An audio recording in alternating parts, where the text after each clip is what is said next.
Well, good morning. We're going to go ahead and get started, and welcome to the second workshop of the COVID Recovery and Resiliency webinar series. I am Andrea Allen, Executive Director of the Delta Center for Economic Development at Arkansas State University. The COVID Recovery and Resiliency webinar series is a part of a larger COVID Recovery and Resiliency initiative. Last year, the Delta Center joined forces with the Arkansas Economic Development Institute, and together we partnered with the 8 planning and development districts across Arkansas on this initiative, which is funded by the U.S. Economic Development Administration.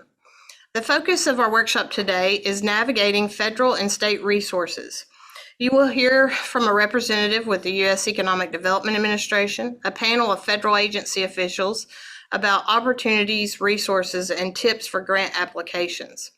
This afternoon, we will have a panel of state agency officials discussing their programs, and we'll end the day with Hagerty Consulting, a nationally recognized emergency management consulting firm, where officials will talk strategy about the opportunities available.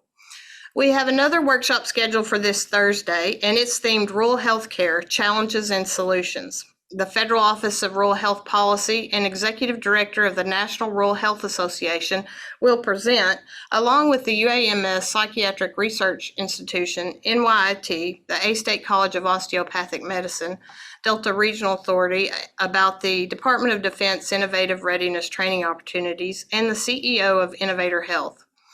Registration for this workshop can be found on the Delta Center's website, and we'll add a link in the chat for you. There you can find all other upcoming workshop dates. So you may register for all the workshops or each individual workshop as your schedule allows. We have a solid line of presenters at each one, and I hope you can join all of them. And now let's watch as Governor Asa Hutchinson welcomes everyone to today's workshop. Good morning. I'm Governor Asa Hutchinson. Welcome to the Arkansas Recovery and Resiliency Workshop, which will add to your knowledge of new tools and resources as you prepare to lead in times of difficulty, such as what we've experienced during the pandemic. COVID-19 has touched every aspect of our lives. We have lost loved ones and friends. We've changed the way we educate our children and how we gather for worship and other community activities. Many have lost income or lost a job. In the midst of this, Arkansans have eagerly and unselfishly stood up to help their neighbors. And this is the spirit that will see us through other tough seasons. The Arkansas State University Delta Center for Economic Development, the Arkansas Economic Development Institute at UALR, and the state's planning and development districts are hosting these workshops around the state with the support of the U.S. Department of Commerce Economic Development Administration. These workshops teach community leaders and business leaders to implement new strategies for resiliency and recovery. Thank you for taking the time to attend and for your service to Arkansas. Our first presenter today is our own April Campbell. April is Arkansas's Economic Development Representative for the United States Economic Development Administration. Prior to her work at EDA, April was the Director of Community and Economic Development at the Arkansas Economic Development Institute and was the AEDI lead on our joint initiative. We were sad to see her go, but happy where she landed. She does a fantastic job, and April, I will let you get started now. Thank you so much, Andrea. I'm going to share my screen. Will you let me know if it's on presenter view, or hold on, let me see.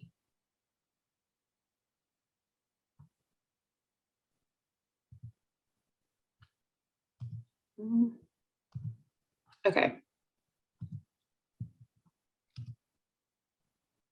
Can you see? You're good. You don't see my note screen, right? Okay, perfect. 1 second here. Okay, welcome and good morning. I would just like to start by thanking the Delta Center and the Arkansas Economic Development Institute, where I previously worked, and like Andrea said, was very glad to be working on this project before I left, as well as the 8 planning and economic development districts in the state. EDA is honored and excited to be able to assist by investing in a worthwhile and much needed initiative in the state, committed to helping communities recover and become resilient from the truly overwhelming economic devastation from the COVID-19 pandemic. And I truly believe that we're on our way out of this pandemic and this disaster. And later on, you're going to hear me talk a little bit about the American Rescue Plan Act funding that's going to really help our communities become more resilient. So I'm going to give you a brief overview of what we will cover today.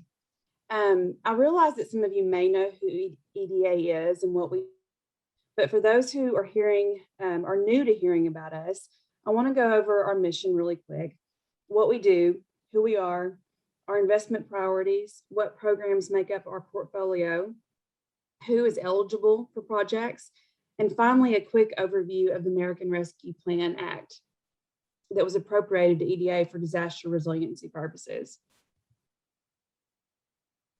So sometimes I get so caught up in the details of the programs and how to get an economic development project off the ground that I fail to simply tell potential applicants and partners just simply what it is we do. Basically, we give away money. That's really all there is to it. We are a grant giving organization. Congress appropriates money to the 6 EDA regions in the United States as part of their budget. And according to our goals and priorities, we competitively assess applications for grants and invest that into our communities. You'll see in the mission that we're preparing America's regions for growth and success. And I really want to focus on the word regions for a second. And right under that mission, you see the 3 value statements that EDA aspires to. The second is supporting community-led development. So you may ask, how do we reconcile community-led economic development to preparing our regions for growth? One of the things we look at when we're deciding where to invest funding are communities who can work in partnerships. Economic development no longer has a fence around it, as you well know, limiting it to a city, a county, or even state boundaries. So for instance, a city who's recruiting a company is well aware that their workforce is more than likely going to come from surrounding cities and the counties and even different parts of the state, right? And then what if the next city over is the one who has a university or a college that has the resources to train those workers for a new industry? You're going to want to create partnerships with those different communities, different cities, universities, possibly nonprofits. And working with your neighbors is vitally important when not only thinking about EDA funding, but in economic development in general in today's world. Also, I want to stop here for just a second and talk about a very important part of how we're able to work with every eligible applicant in Arkansas. EDA partners with the 8 planning and economic development districts in Arkansas, who Andrea talked about, partnering university centers, the Delta Center, and the Arkansas Economic Development Institute on this recovery and resiliency initiative. These districts are EDA designated economic development districts, and they are able to assist us with a myriad of economic development technical assistance, and they're considered kind of an extension of EDA. So if you don't have a relationship with them, with your economic or planning development district, go to arkansaseconomicregions.org to find yours and contact and get that relationship going. So I want to talk really quick about EDA's investment priorities. EDA's calls all of our grants investments. We consider that the funds we put into our community as grant investments instead of just money we're giving out. Investment priorities are what we use to evaluate our project applications. So basically, every single project that EDA invests in must align with at least one of these priorities. And I'm going to talk a little bit about a couple of these, but I really encourage you to go to our website, eda.gov, to really get into them. And if you're thinking about working on a project with EDA, go to these, read about them, see what your project best fits with, because like I said, every application that's submitted has to align with at least one of these priorities. So right now, what we're focusing on a lot is recovery and resilience. Projects that relate to this priority should address business continuity and preparedness, long-term natural disaster recovery, and in the case of the pandemic, it's not natural disasters, but I guess a health disaster is what we call it. And then economic shocks. And we want these to ensure U.S. communities are globally competitive is the goal of these investment priorities. And I want to talk real quick about two together, workforce development and manufacturing. They're two priorities that all of American communities and regions focus on. These priorities relate to projects that support infrastructure planning and implementation for skill building and training facilities that that address hiring needs of the business community. And finally, I want to talk about equity. This is a brand new one that we have implemented this year. Every new presidential administration with the new Secretary of Commerce, we have new investment priorities for the most part. So for equity, EDA is looking for projects that are implementing strategies that will directly benefit traditionally underserved populations and persistent poverty areas. And these include geographical bounds of these specific populations. Unfortunately, in Arkansas, as we know, this includes much of the state as rural areas are continually shrinking. The census just came out and we saw that. Some parts of Arkansas are growing, but for the majority of the state, we're a rural state. So this can be seen as good or bad. It can be seen as bad because we're so affected by this. It's obviously not a good thing to see that, but we can also look at it as an opportunity because EDA is really focusing on and has this as a priority. We're focusing on equity and economic development. And we see more investments, hopefully we will see more investments in Arkansas in states like it because of this specific investment priority. So as I move on and talk about EDA's programs, I just want you to keep these investment priorities in mind and be thinking about the projects that you currently have going on in your area or your community, and ones that you've been thinking about for a long time but don't have the money necessarily to get to that implementation stage, and maybe EDA can help you. So be thinking about these priorities as I talk about the programs and see where your projects could possibly fit. I'm not going to talk about these a whole lot, but the notice of funding opportunities, we call them NOFOs, are basically where you can find all the information about a grant. So who's eligible, how much the match is, what your project narrative needs to look like, everything you can imagine. Go to either grants.gov or eda.gov, and it'll reroute you to grants.gov. Grants.gov is where you're going to submit all your application materials to EDA to review. But I just kind of wanted to put this out there because that's going to be a critical place where you're going to go to find all the information you could about our programs and what you need to do to apply. So this is just a quick snapshot of EDA's programs. I'm going to be going over most of these individually, but just to give you a quick overview of the 6 biggest programs under EDA scope. We have our Economic Adjustment Assistance Program. It's our most flexible funding source. Most of our projects come out of this program. Public Works, they're kind of the bread and butter infrastructure projects. The sewer, water, roads, rail, that kind of thing for EDA. And then the Planning and Technical Assistance programs include our Development District and University Center funding, as well as local and national technical assistance programs. And then the Revolving Loan Fund helps eligible recipients capitalize on funding that they would not be able to obtain through traditional bank loans.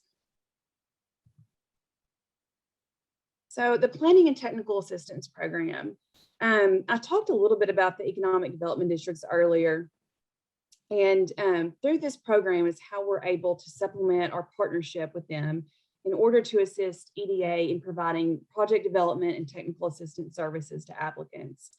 Part of the requirements to be an EDA designated development district is providing a comprehensive economic development strategy every 5 years.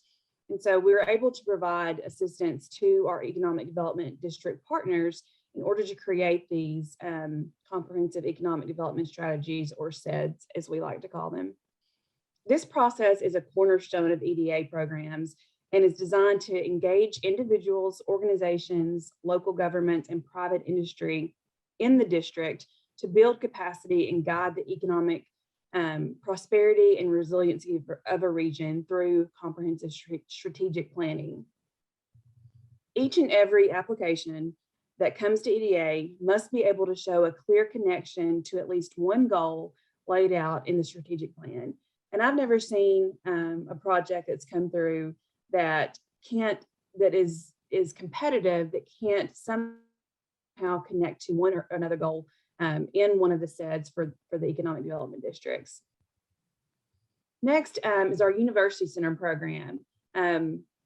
Obviously, this is pretty special because two of our university centers are the leads and partners on this recovery and resiliency initiative. So, and I actually came from working from one of them. So very proud of this program. It's a cornerstone of EDA as well. The University Center program enables institutions of higher education to establish and operate centers focused on leveraging university assets to promote and facilitate economic development in their service areas through technical assistance, subject matter expertise, and applied research to support regional economic development strategies. As I mentioned, there are two in Arkansas, and we're proud to be partnering with them in this training effort. The Economic Adjustment Assistance Program. Like I said earlier, this is our most flexible program in our toolbox.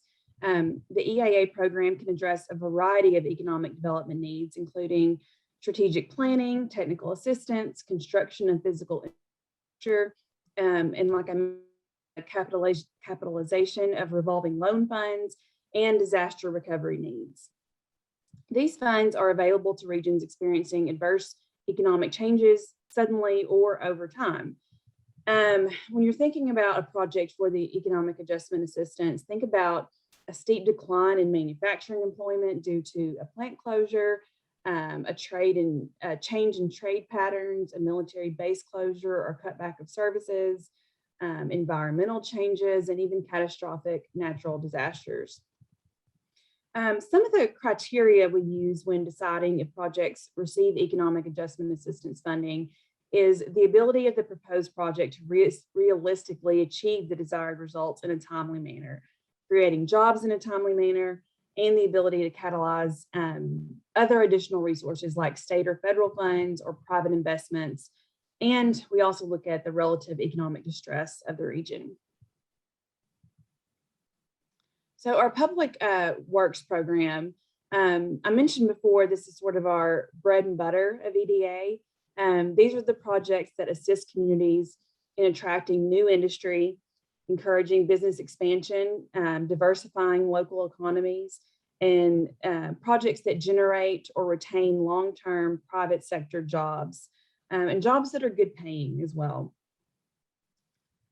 Public works projects help facilitate the transition of communities from being distressed, hopefully from being distressed, to becoming economically competitive by developing key infrastructure projects. And like I mentioned before, these are water and sewer system improvements, rail, road, port infrastructure, broadband development, business incubator facilities, workforce training facilities.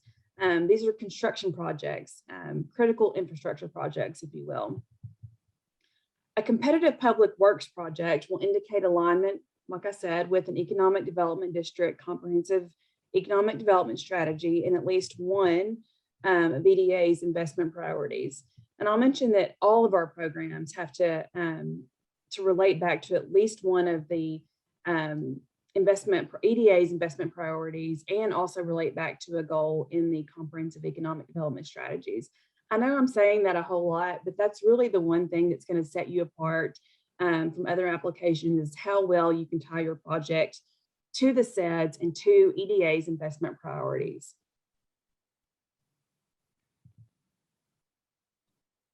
So I talked about our two major programs, and I know there were a few others that I mentioned. I'm not going to go over those in detail, only because there's not as much money in those programs. Some of them are national programs. And while I do want you to know about them, and there is some information in these slides and on our website about those, I'm not going to go over them in detail because I do want to get to our American Rescue Plan Act funds as well. And I want to tell you a little bit more about the eligible entities and match rates and things like that for our projects. So when you're thinking about who's eligible, it's the first thing you need to think about. This is a pretty specific list, and there's rarely any exceptions made. So first, EDA designated development districts, we've talked about those a lot. That includes the 8 in Arkansas are eligible.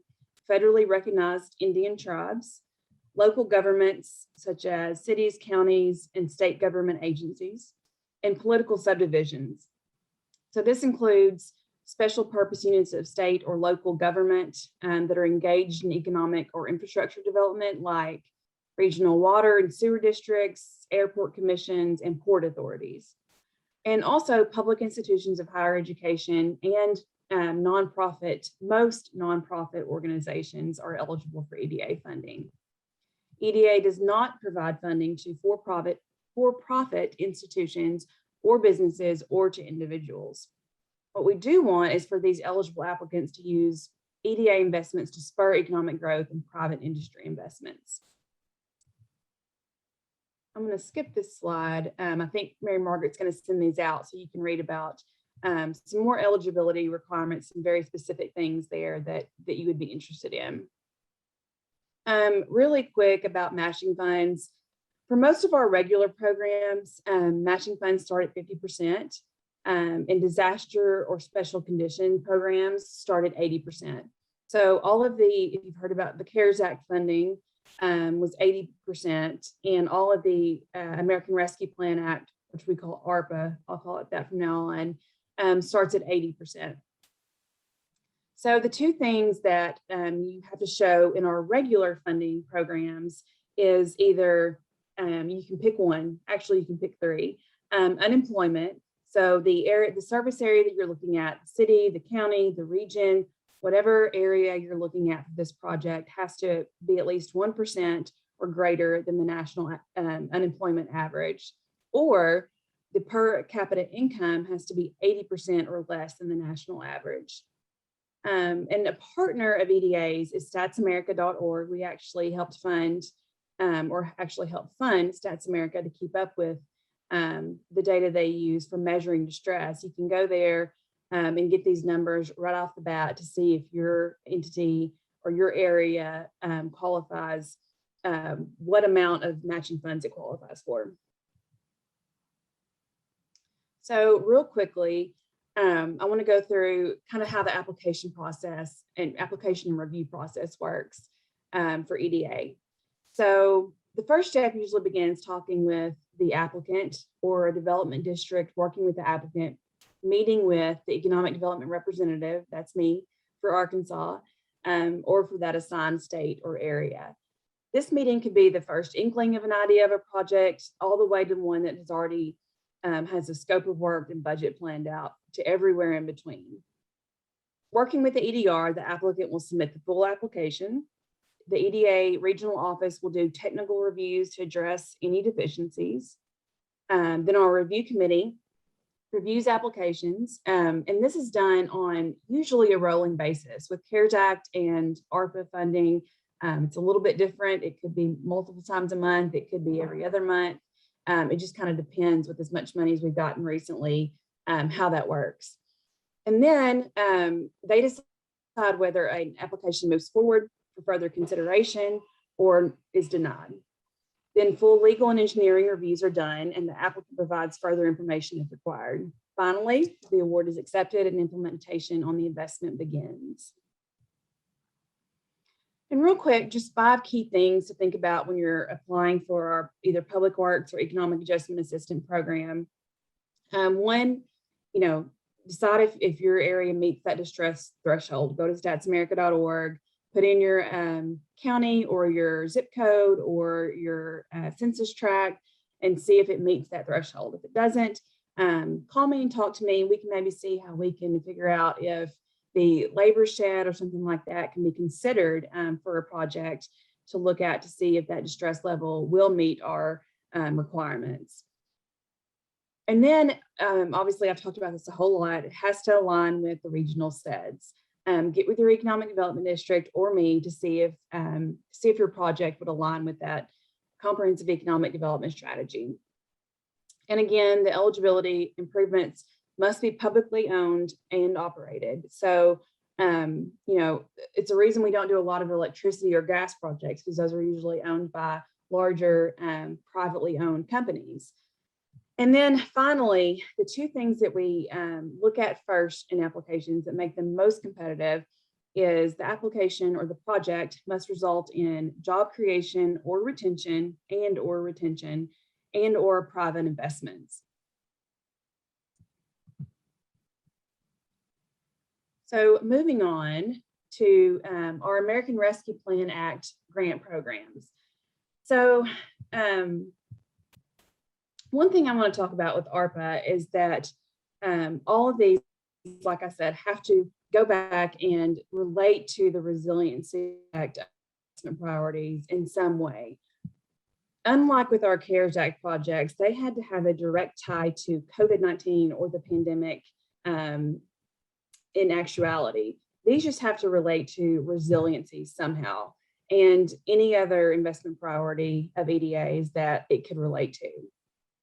So just a little bit about the ARPA funding. Congress appropriated $65 billion aid package to aid America's cities recover from the pandemic. $3 billion of that was allocated to EDA to invest in local and regional economic development projects. I'm going to talk a little bit about each of these very, very briefly. I know I'm getting away on my time, but I do want to go through these very, very quickly.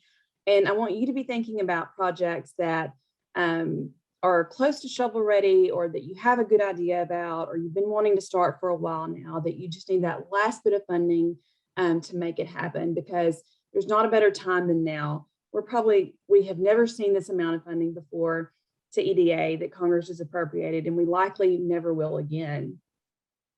And unlike our regular funding opportunities, there's no parameters on need eligibility. So every community in Arkansas is eligible. That's not always true for our regular programs. Some of those don't meet those eligibility requirements for EDA. Also, I think it's very important to note as well that these programs only require 20% match unless otherwise noted. I'm going to tell you a little bit about those that offer just 100% funding to eligible entities as well.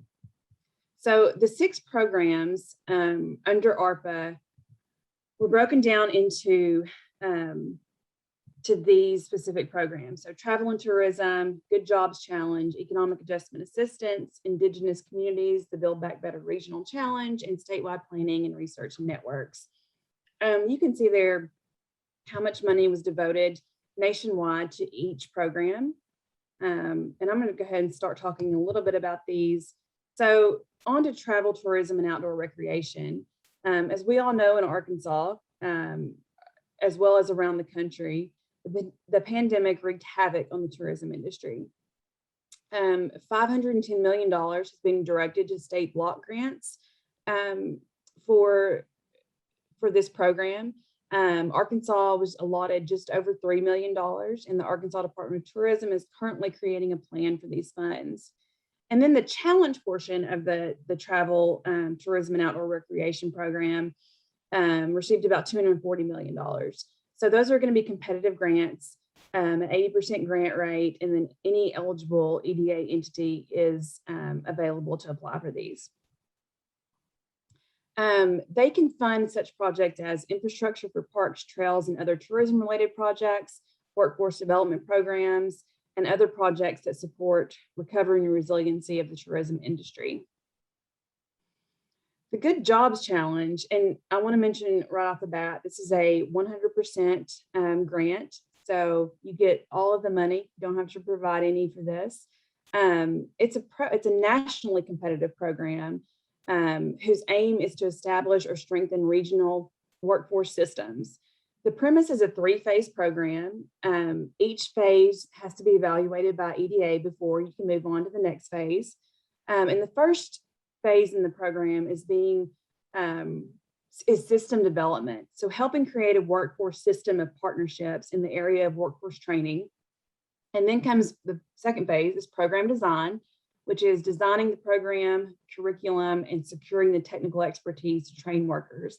And finally, program implementation, which would include funding for equipment and non-construction projects in order to connect workers to quality jobs. I do want to note that none of this funding is available for construction projects. So it's all about equipment, training, and creating this consortium of workforce partners. And then I've talked a lot about the Economic Adjustment Assistance Program. That is one of the programs under ARPA. Again, it's our most flexible assistance program. I do want to mention here a unique thing about this is that EDA was awarded three, it says 200 million here, 200 million for economic adjustment assistance, 100 million for the Build Back Better challenge for coal communities. So that would be any community with a coal-fired power plant or related coal industry that could be facing a downturn or closure. This funding would go to that community or that region to work on economic diversification, infrastructure projects, or planning, or anything that would make that economy stronger because of the closure of this plant or a downturn in the coal economy. Build Back Better, it's kind of the star of the show, with 1/3 of EDA allocation being put towards this program. And while normally EDA allocates funding to the regions to distribute competitively among communities, this is a national program, just like the Good Jobs Challenge was. And the goal of Build Back Better is to create what we're calling regional growth clusters focused on a sector of the economy. For example, a coalition could be created from a university, a city, a county, and a transportation entity to focus on the transport and logistics sector. The goal is to have the coalition apply for phase 1 of the Build Back Better, which is a $500,000 technical assistance grant used for planning. The coalition would use this funds to create applications for 3 to 8 individual projects, from a total of $25 to $100 million total investment for that region. And finally, I want to talk about the last ARPA funding program is the Statewide Planning, Research, and Networks program. The statewide planning, each state, all 50 states got $1 million, and nine territories also got $1 million to be used for economic development plans, utilizing the skills and assistance of different economic development entities throughout the state. The goal is to create a network of partners and plans to encompass the state's needs as a whole. These grants are non-competitive and went to the governor's office to decide how they're going to implement that. So they're currently working on this plan, and it's in the development phase for this program. And lastly, I just want to talk about how EDA is thinking big with ARPA. To summarize the goal of the 6 ARPA fund programs, the hope of these programs is to address larger projects than ever before. You heard about the Build Back Better program, where up to $100 million can be spent in one region in the United States. There probably won't be many of those, but you never know. Arkansas could receive one. I'm getting calls every day about interest in the Build Back Better program, as well as all these programs. And by extending our reach, we hope to engage and impact more communities and create more partnerships in order to support an equitable recovery. So if you've never worked with EDA before and you're interested in it, please give me a call. Please give Andrea at the Delta Center a call, or AEDI a call, or one of our 8 planning and development districts a call, and see how we can assist you at EDA, because we really do want to invest in the communities and create stronger regions and a stronger state as a result. So when you're thinking about applying, here's what you need to do next. I talked about reading the notice of funding opportunity. It's your first step. Give you all the details you need. Find your economic development district. There's a link to that, and then connect with your economic development representative. That's me. I'm going to give you my contact information on this slide. Please write down my email address and phone number. I'm here to answer any questions anytime. And I'm trying to be a little bit quick about it because I think I'm running out of time, but I don't know if Andrea or Mary Margaret, you want me to answer any questions. If there are any, I'm happy to do that. But I'm also going to be on the panel, I think, in just a little bit. So I'm probably going to cover some more things there as well. But thank you so much for letting me talk about EDA and what we can do for you. And please reach out if we can help in any way. Thank you so much, April. And yeah, we can wait until all the panelists finish and then take questions, answer as many as we can with the time we have left. And so as we're going through, if you have a question for April, you could go ahead and put it in the chat, and then we will track those and get to them at the end of the panel. But again, thank you, and thanks for all you do to help our state. We sure would like to get a Build Back Better grant here in Arkansas. Up next is our panel of federal agency partners, and the panel was organized by Apu Naik with the U.S. Department of, I got tongue twisted here. He's the Economic Development Integrator with the U.S. Department of Commerce Economic Development Administration. And so as in his role, he works with federal peers to identify opportunities for greater interagency collaboration and to facilitate the coordinated and effective investment of federal economic development resources. So Apu, I'm going to turn it over to you, and thank you very much for organizing the panel, and I'll let you get started with introducing each one of them. Hi, and thank you. Thanks for having me. And as Andrea mentioned, I'm the integrator for the Austin Regional Office, and part of that role is not only working together with our federal partners, but also specifically in a lot of interagency work groups for disaster recoveries. That includes for COVID recovery, for all of our natural disaster recoveries. We're currently assisting with the efforts in Louisiana after following Hurricane Ida. And so a lot of that work is putting together resources like this, and in which our various federal partners can address specific issues. And today, for this panel discussion, I'd like to introduce some of our panel members first, and then kind of have a discussion about the effective ways in which to submit applications. So April just gave us a fantastic overview of EDA opportunities. And I'd like to quickly go through our federal panel partners to talk quickly about their specific agencies, but then really have a discussion and give an opportunity for you also to ask questions about, as you have the federal folks sitting right in front of you, a good opportunity for you to ask them in person, what are some of the do's and don'ts of submitting an application for federal funding. So we really want to make this sort of a resource for you, and so hope that you find this panel discussion very useful. So first, we'll start off. I think today we have Philip Ulbrich and Megan Murali from FEMA, and they're going to give us a quick rundown of MaxTrax, a fantastic resource in which to find pretty much any federal funding opportunity. You can go to this resource, type in disaster relief or any specific funding opportunity, and it'll pull up a list of opportunities. And I think Philip might even give us a quick demonstration of that. So I'll hand it over now to Philip Ulbrich. Great, thanks, Apu. I just do a quick comms check here. Can you hear me over? All right. We hear you. Share my screen real quick. And my colleague, Meghna, will be monitoring the chat. So if there's any questions, feel free to use that as well. And you can see hopefully a PDF that says MaxTrax Resource Library.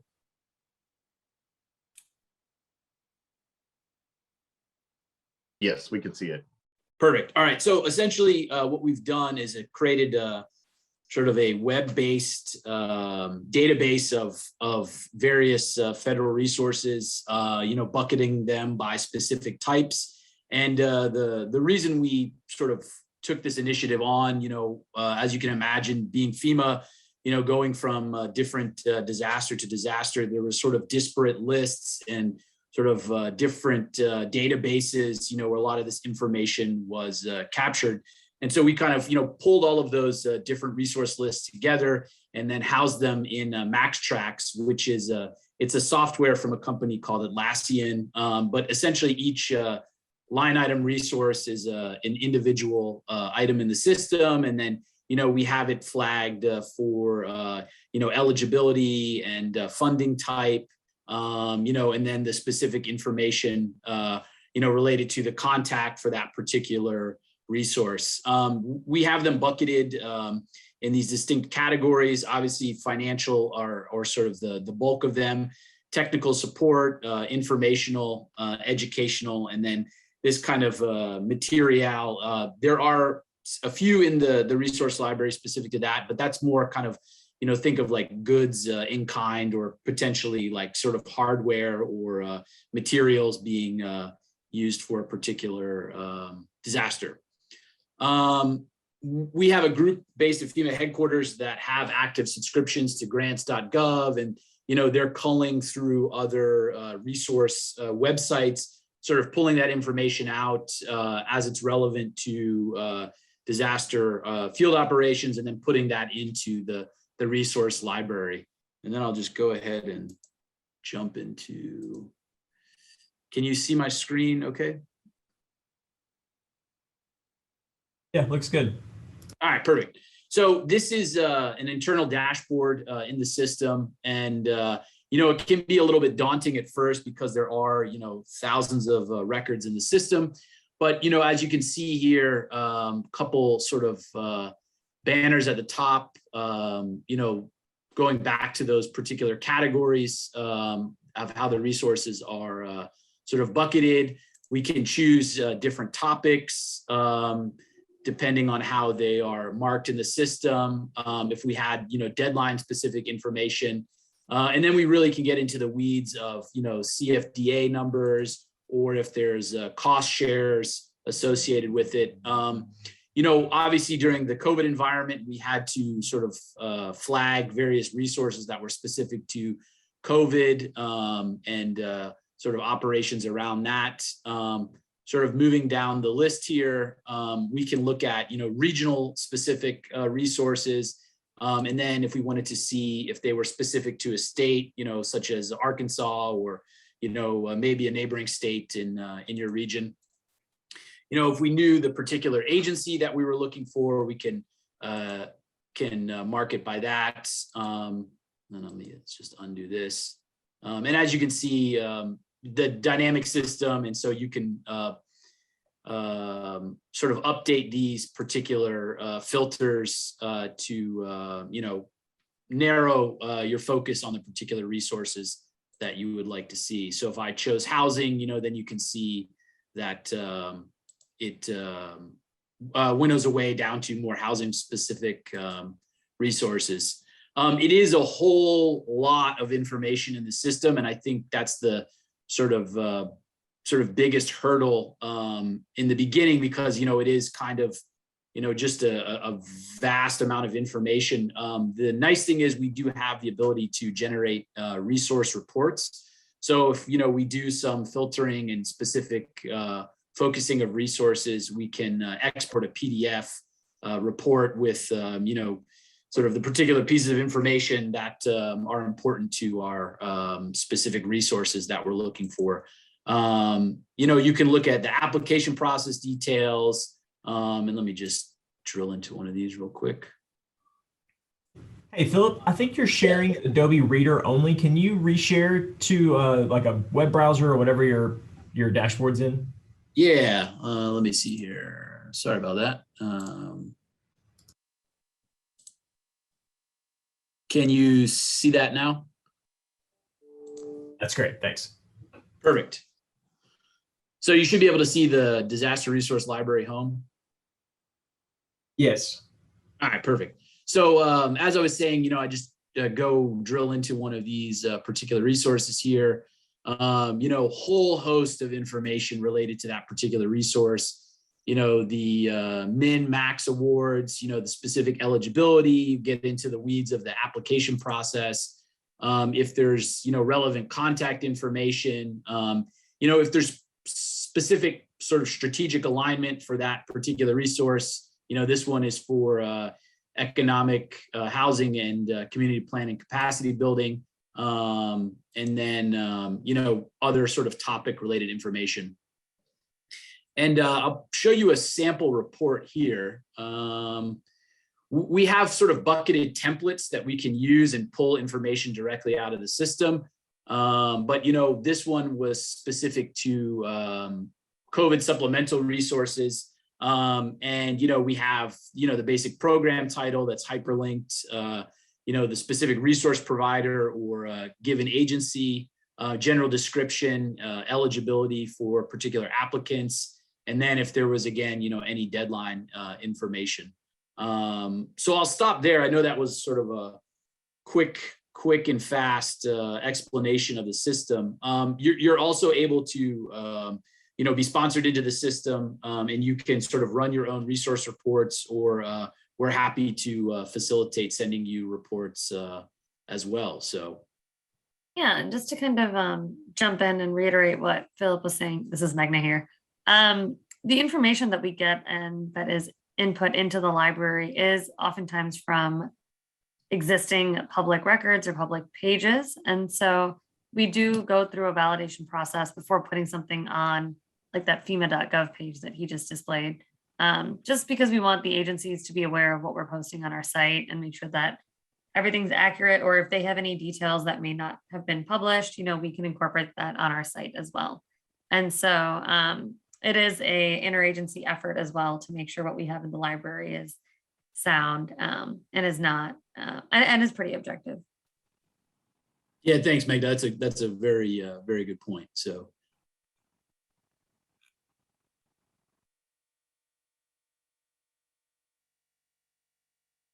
Any particular questions, or let me see if there's anything in the chat. So. Doesn't look like it. So, Apu, should I keep going, or do you guys want to sort of open it up for discussion? Or I think that's great for now. It will kind of after we go through the panel and let folks kind of get some questions, or if they have any, we can come back to it. But that's appreciated. That's always.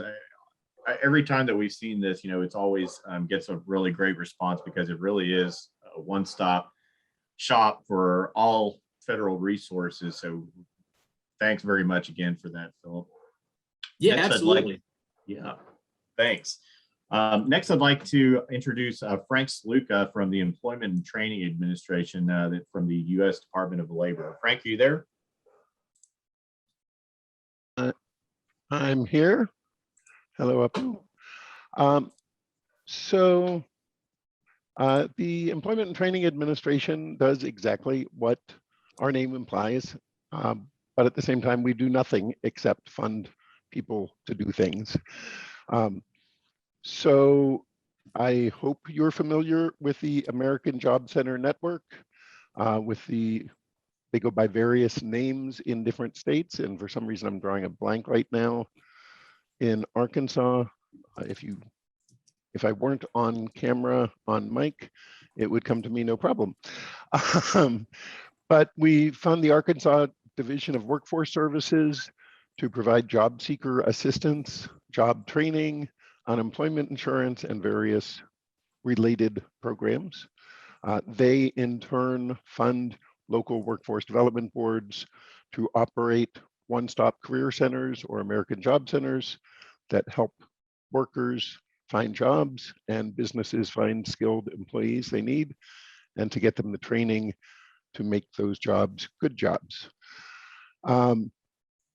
We have various, so most of our money just goes by formula through the state to the local areas, but we do have various special initiatives that either target a particular population, like ex-offenders, or other populations that need particular assistance with employment and career success, or they target specific occupations where there's a shortage of skilled workers.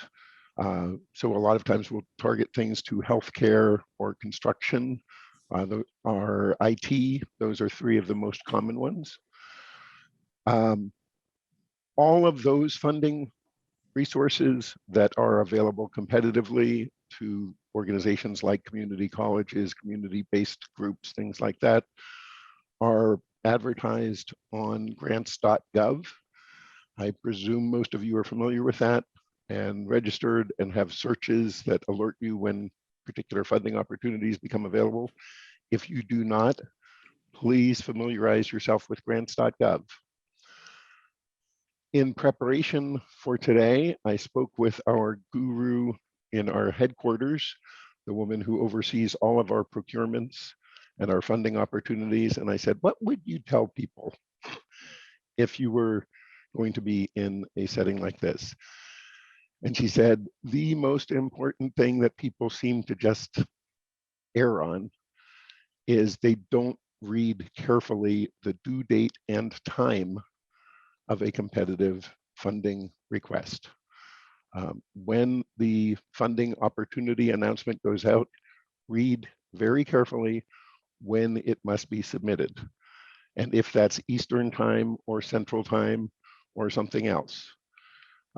Our standard has been that proposals are due at 4:00 p.m.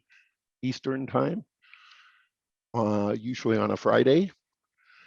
And if they come in at 4:01, we are not allowed to consider them, because that would be giving someone an unfair advantage in a competition, in a competitive environment. The other thing she said trips a lot of people up is their SAM registration. SAM is the System for Award Management. I will share my screen so you can see this. If you are not registered in SAM, you will not be able to submit your application. If your registration has expired, can you see it? Approved. Can't see it yet, Frank. Okay. There we go. Okay, good. So make sure you are registered and that your registration is current, because it's not necessarily a quick thing to get registered. And if it's 3:30 Eastern time and you're pushing a 4:00 submittal time and you find that your registration has expired, you might not get it in on time and we wouldn't be allowed to consider it. So that's the number one tip from our guru in DC. From my own experience in reviewing funding proposals, again, go back to the funding opportunity announcement, read it carefully, make sure that you answer everything that's asked and that you provide everything that is requested. If we ask for a letter of support from your local workforce board, which is a common thing for us to do, then make sure you have a letter of support signed from the local workforce board. I would particularly advise you to, though it's not usually required, that you answer things in the sequence that they're asked in the funding opportunity announcement. Some of our reviewers are not good at finding things and crosswalking them from your proposal to the announcement. So you do that for them. And then my final word of advice would be, go in with a vision. Don't chase the money, chase your vision.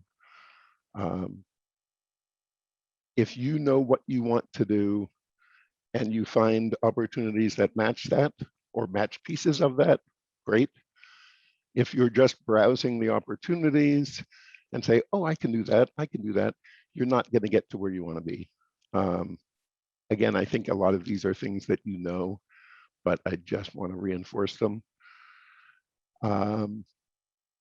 So the two main things I would say is, or two resources are this SAM website that I have up on my screen and grants.gov. I would also encourage you to just browse doleta.gov. That's our website. If you don't know well what we do, it'll talk about our various programs there. And there are various fact sheets about the different programs we offer. And you may find there are some good matches, and then know what to look for in grants.gov when we have funding opportunity announcements for them. And if you have not partnered with your local workforce board, please do so. And you can find them by going to servicelocator.org. And that'll take you to our local boards, our American Job Centers, and various other resources. So thank you very much. I will turn it back to Apu.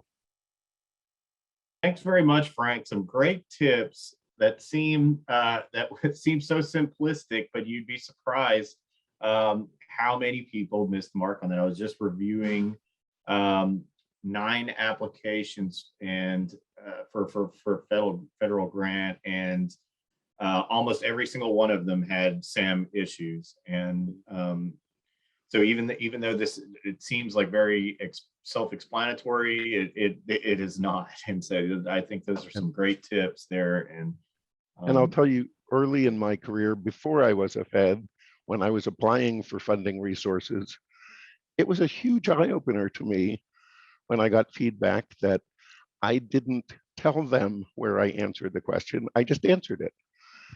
And they didn't find my answer and match it back to the question. So it's very important how you label things and doing it in the sequence in which it's asked in the funding opportunity announcement. Absolutely. Well, thanks again, Frank. And if you can stick around, we would like you to stay for some questions after we continue with our panel introductions. Thanks again. Thank you.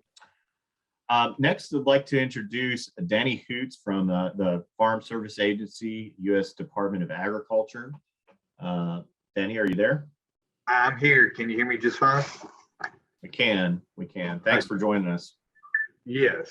My name is Danny Hoots, and I'm currently the acting state executive director for the Farm Service Agency, which is a part of the USDA. FSA has had several programs to help with COVID recovery. The two main programs were the Coronavirus Food Assistance Program. We had 2 different versions, CFAP 1 and CFAP 2. Through the CFAP 1 process, we in the state of Arkansas received almost 18,000 applications and paid out almost $171 million to the state's farmers and ranchers. The CFAP 2 application is still going on and will continue through October the 12th, actually focusing on contract growers, those that may have poultry contracts and things of that nature, is open for their applications. And so far, we've received almost 27,000 applications in Arkansas and have paid out around $184.5 million. So that's a total so far of $355 million in direct payments to Arkansas farmers and ranchers since the COVID crisis began. In addition to these 2 programs, we currently have a program that's designed with people who own poultry and other types of livestock that had to were unable to market those and then had to reduce their inventory of those animals due to the virus.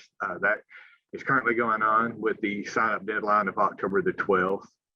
And we currently also have a program that's designed to help timber harvesters and timber haulers who have suffered a loss due to COVID.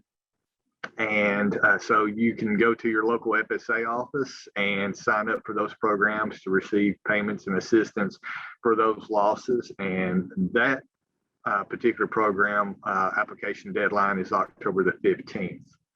I recommend that if you're interested in any of these programs, or you feel like you're eligible, or you know someone is eligible, you can get the word out to them and let them know about the programs and the deadlines. And to find a local service center to be able to enroll, you can go to www.farmers.gov. And if you scroll down, you'll see a link that says Find Your Service Center. You click on that and the state and county, and it will tell you what your service center is, the phone number, and the address to get to the facility. And so you can call and set up an appointment and work directly with that office to get enrolled to the programs that we have left. Again, the programs that we have left is the CFAP2 program that covers some commodities and livestock and contract growers, and then the timber harvesters and haulers program. I know that was kind of quick, but I think we were given just a few minutes each to make that presentation, and just wanted to make you aware that what FSA has done for the state so far, and we still have some time to go and more time to receive applications and make more direct payments to our local farmers and ranchers to help them overcome the disasters that they've suffered this past year and a half.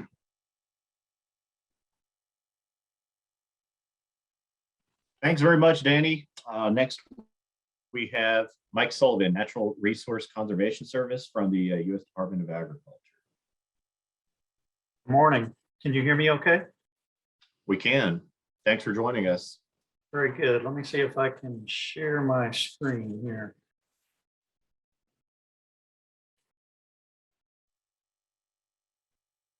Can you let me know if you see something?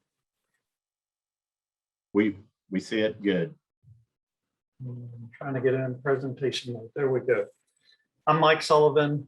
I am the state conservationist here in Arkansas for the USDA Natural Resources Conservation Service. And just a little information about what we do.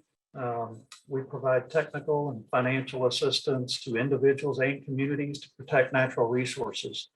Some like to think of it as helping people help the land. We address many different natural resource concerns, from dealing with soil quality to water problems, plants, animals, including wildlife, air quality, and energy.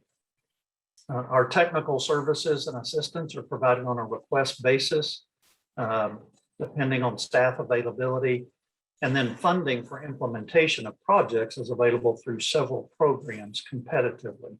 We have engineers, agronomists, soil conservationists, soil scientists who know how to help read the land and develop plans for making improvements where needed.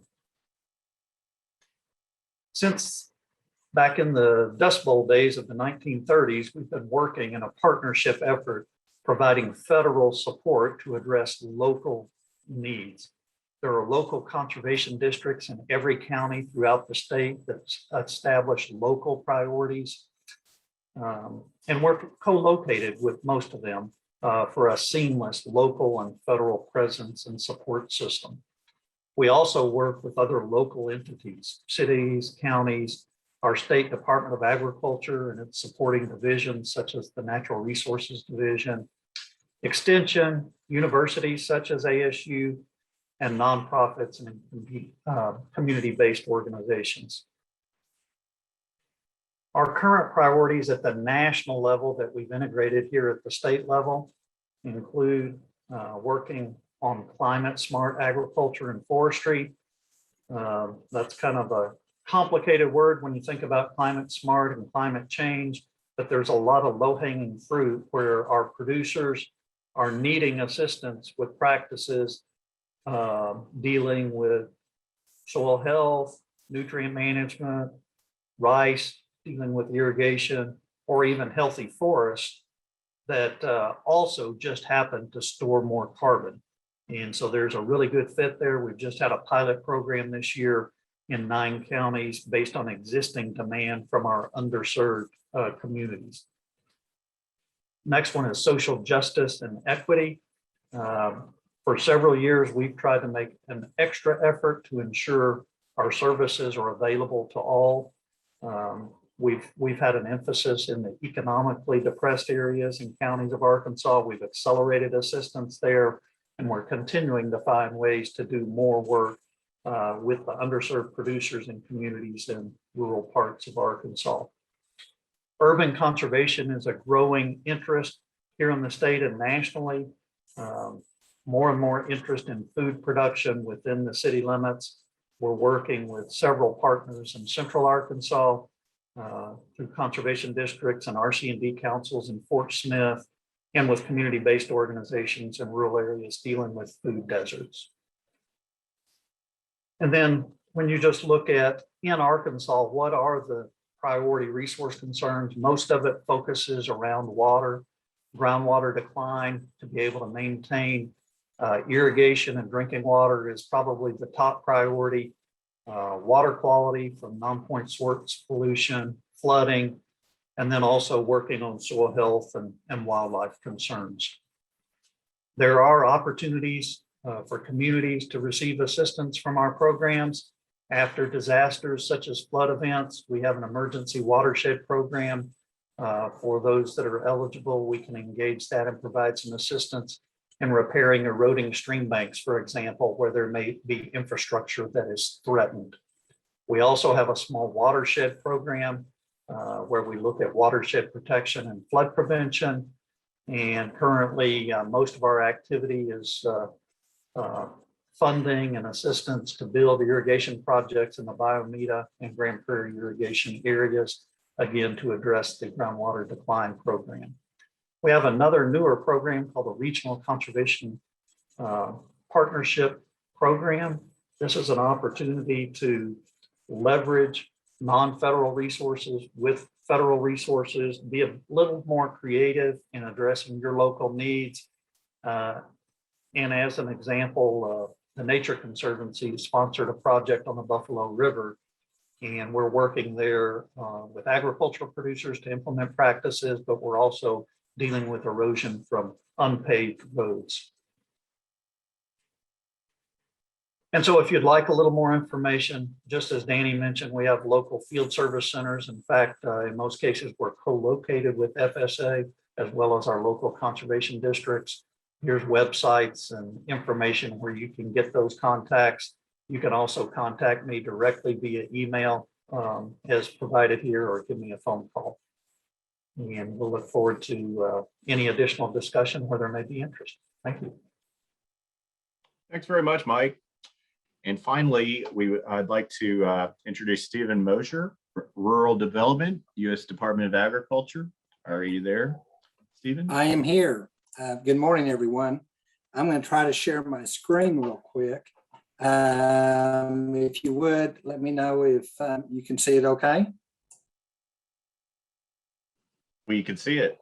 Okay, great. USDA Rural Development, we want to be your partner in prosperity. And most of y'all on the call, I got to looking at the attendees, and most of y'all know who I am. Andrea and Mary Margaret asked me to speak about 8 minutes. And, that's going to be a real challenge for me. So I'm going to go as fast as I can through this PowerPoint. But I want to thank the Arkansas State University for inviting us to be on this panel today. USDA Rural Development, we provide infrastructure financing for rural communities, and rural is the only place that we work. And we have actually 3 pillars. We have rural housing, we have rural utilities, and we have rural business cooperative programs. And each of these different pillars have different population limits, which kind of complicates things a little bit. I put in the chat the USDA Rural Development Matrix.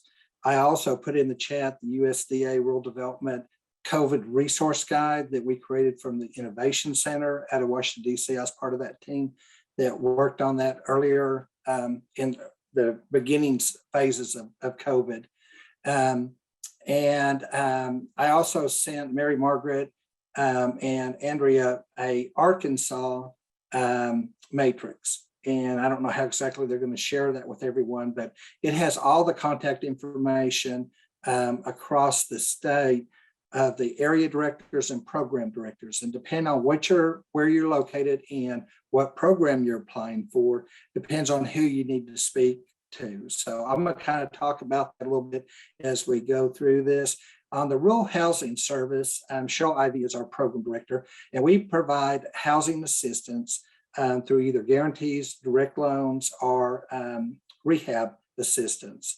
And we also have a multifamily housing program. And those are administered through different offices across the state of Arkansas. And on the matrix, the Arkansas matrix, it shows what county in what area office. So you'll go to the area office to get an application, and they'll help you through that, that program. Also under the Rural Housing Service from the national level, the Community Facilities Program, and I'm going to talk a little bit about that in a few minutes, but the Community Facility Program is actually falls under rural housing, but in Arkansas, we administer it under the Rural Utility Service umbrella. And David Kirshner is really the backbone of that program. And right now, we don't have a program director in that position, but Tim Smith is acting. He's also the acting, or he's a business program director, but he's also the acting director under the community facility program that falls under RUS. And but David Kirshner, I put his contact, and I put also Tim Smith's contact in the chat. So if you're interested in rural utilities, community facilities, that is who you'd need to talk to.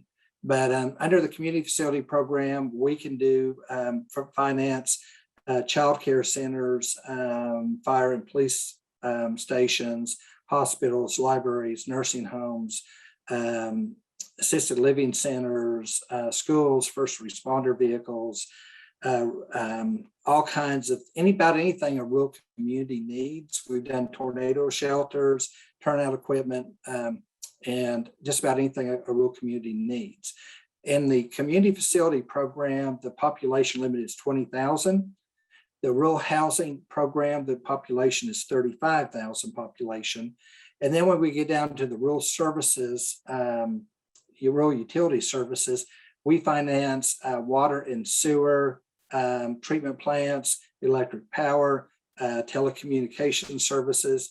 And most of those programs fall under a 10,000 population limitation.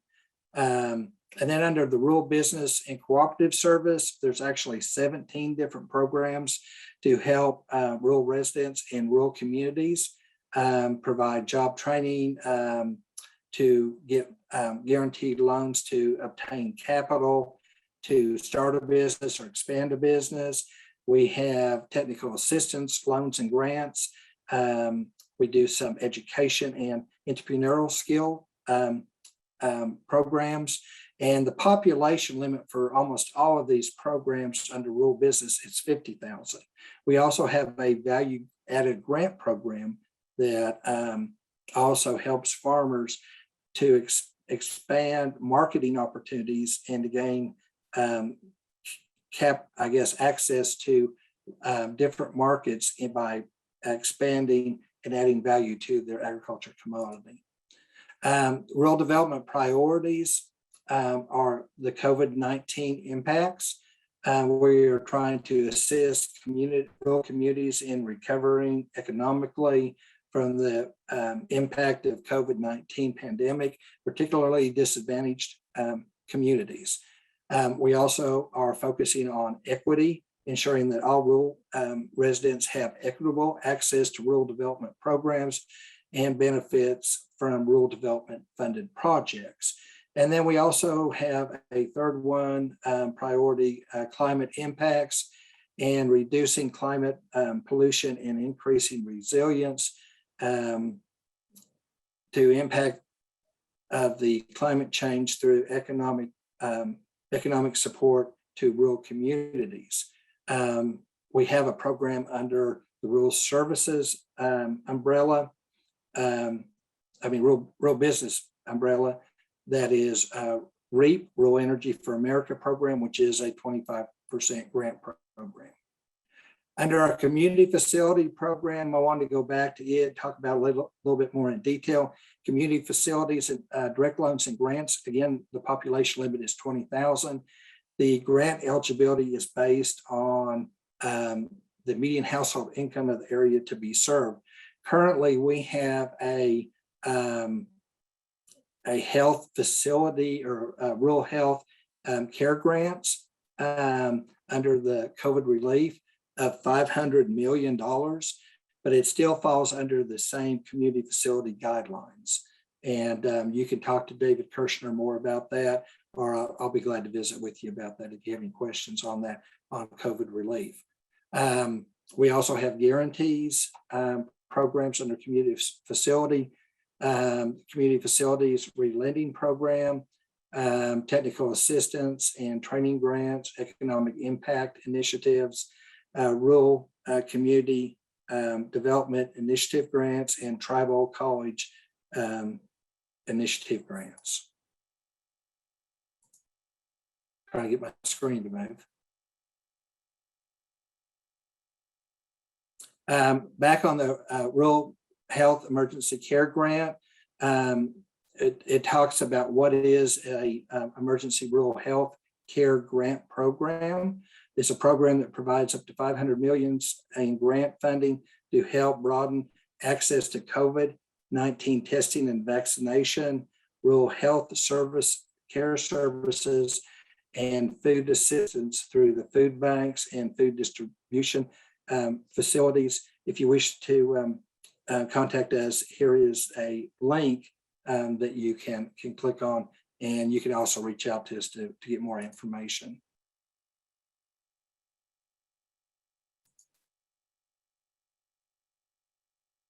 I'm trying to get the screen, it's like it's froze up.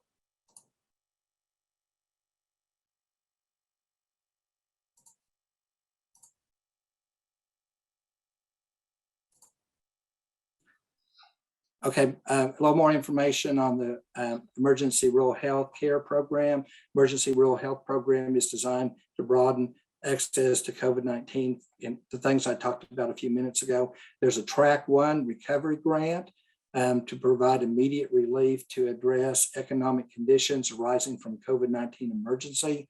And then there's a Track 2, which is impact grant, advancing ideas and solutions to solve regional rural health problems to support long-term sustainability in rural health. And again, population limit is 20,000 population. We also have disaster recovery, resiliency and recovery resources.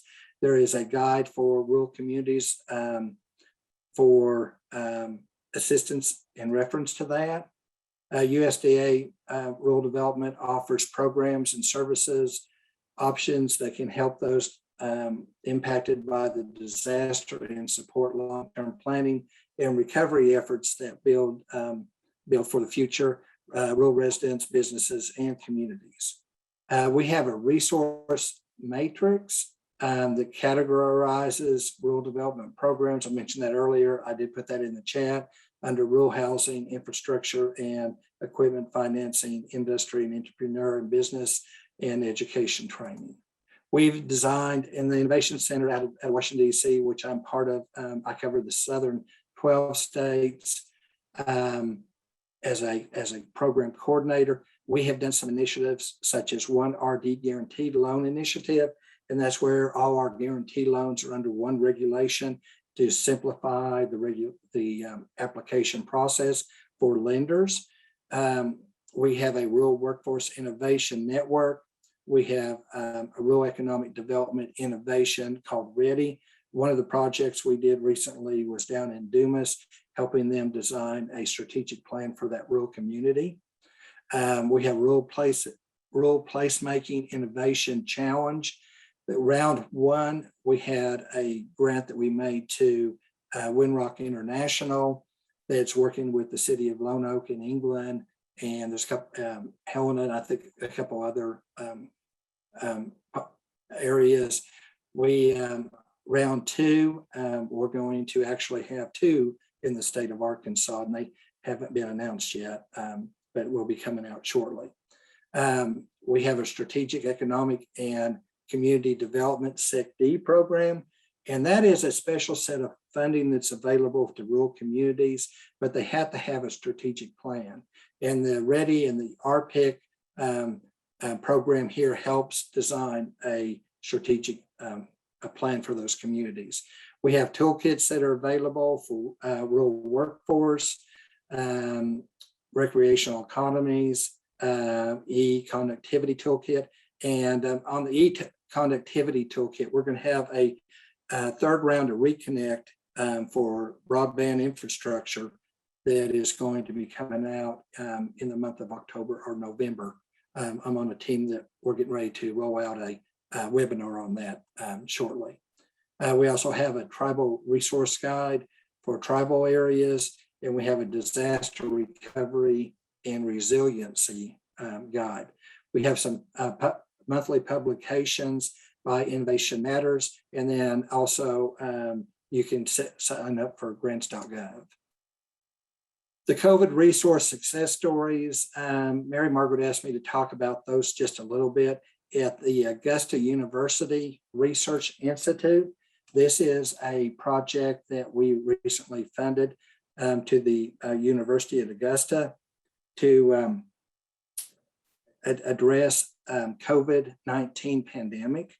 They used a telemedicine grant program to help rural communities run a telemedicine program where they were able to connect with 5 hospitals to provide diagnostic and educational experts at the university with emergency room doctors across the state of Georgia.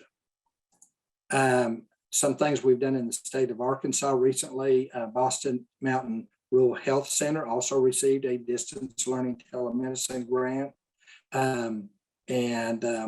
They're using that to accommodate the changes of COVID-19 and how it's affecting the healthcare system.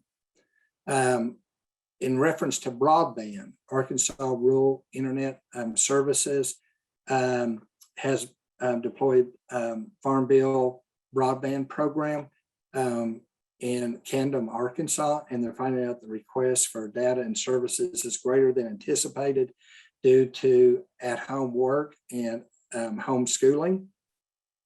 They are able to accommodate the increased customer count within the design of this project as a result of this assistance received from rural development.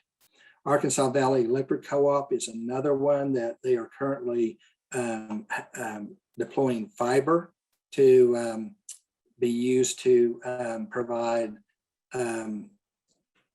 internet transmission, and it's going to be provide assistance to 17 electric distribution co-op members in 74 of the 75 counties in the state of Arkansas. And the amount of that award was $129,889,000. Another broadband program that recently was awarded to help with COVID relief is the rural development. It was a broadband program through North Arkansas Electric Co-op. It's an investment for installation of 3,802 miles of main fiber, and it's a $87,000 project to expand the smart grid. And the North Arkansas headquarters in Salem serves nearly 37,022 members, over 5,000 miles of line. And that's pretty much it from rural development. We want to be your partner in prosperity. Here is my contact information, which is also in the chat. We're here to assist and the thing that we want to do at rural development is build infrastructure so that Arkansas can move forward and meet the needs of the people. And that is all I've got. Be glad to take any questions whenever the time is appropriate. Thanks very much, Stephen. And to all of our panel members, I'd like to check with Andrea now. I know we are kind of pressed on time, so just want to check and see what it looks like in terms of having some questions answered. Well, I know I have a couple questions, and I think we have time to take just a few more if people would like to put those into the chat. The first one I have received is how can an individual or organization be sponsored into the Max Tracks program? So Philip, I guess that's for you. Yeah, absolutely. I'll post a link in the chat, but essentially you have a registration page on max.gov, and then we can send you some documentation about that. But yeah, it's pretty straightforward. And, as any system, just getting in is probably the biggest hurdle in the beginning, but once you're in, it's pretty easy to navigate to the dashboard. So. Okay, great, thank you. And just to add to that, our team does regular trainings for new users. And so, once you pass that threshold of getting a user account and everything, we are happy to kind of show you the ropes once you're inside the library. Perfect, thank you. There's been some great information today, and we appreciate all our federal panelists being with us. This video will be available on our website and on our project website. And I actually sent April a message earlier and said I predict it will be viewed more than any of our other workshops because of just the abundance of information. Another question for all the federal panelists: if you were rating grant applications or you were a reviewer for your agency, what's the one thing that would make an application strong in your eyes? That's an easy one.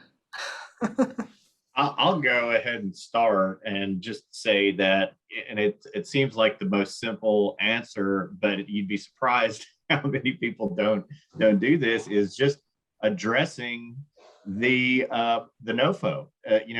This very simple question of what the notice of funding opportunity is asking for, and very clearly putting that into the project summary. And just very clearly, it doesn't need to be 2-3 pages long and be a novel. It doesn't need to be, but it also doesn't need to be too short, like a very brief summary. It just needs to be very simple, succinct, to the point, and address the funding opportunity and just really have the purpose and the overall goal of the program very clearly explained. So that's probably, for me, definitely the number one thing I look for. If it's going into a whole lot of tangents and it's giving me a lot of fluff and things, that's just very off-putting. Honestly, it needs to just be simple, succinct, to the point. As Apu's colleague at EDA, I have to agree with that and echo that, and just add one little thing is that I always look for the story that's told and how you got to that point, but also, like Apu said, be very succinct. We're not going to read 15 pages of a project narrative, but do tell your story. I mean, tell about the partnerships you formed, tell about the regional aspect of the program, but tell the story of how you got to where you are, because that could really add a personal touch to your application. But again, be succinct, be short, and sweet about it.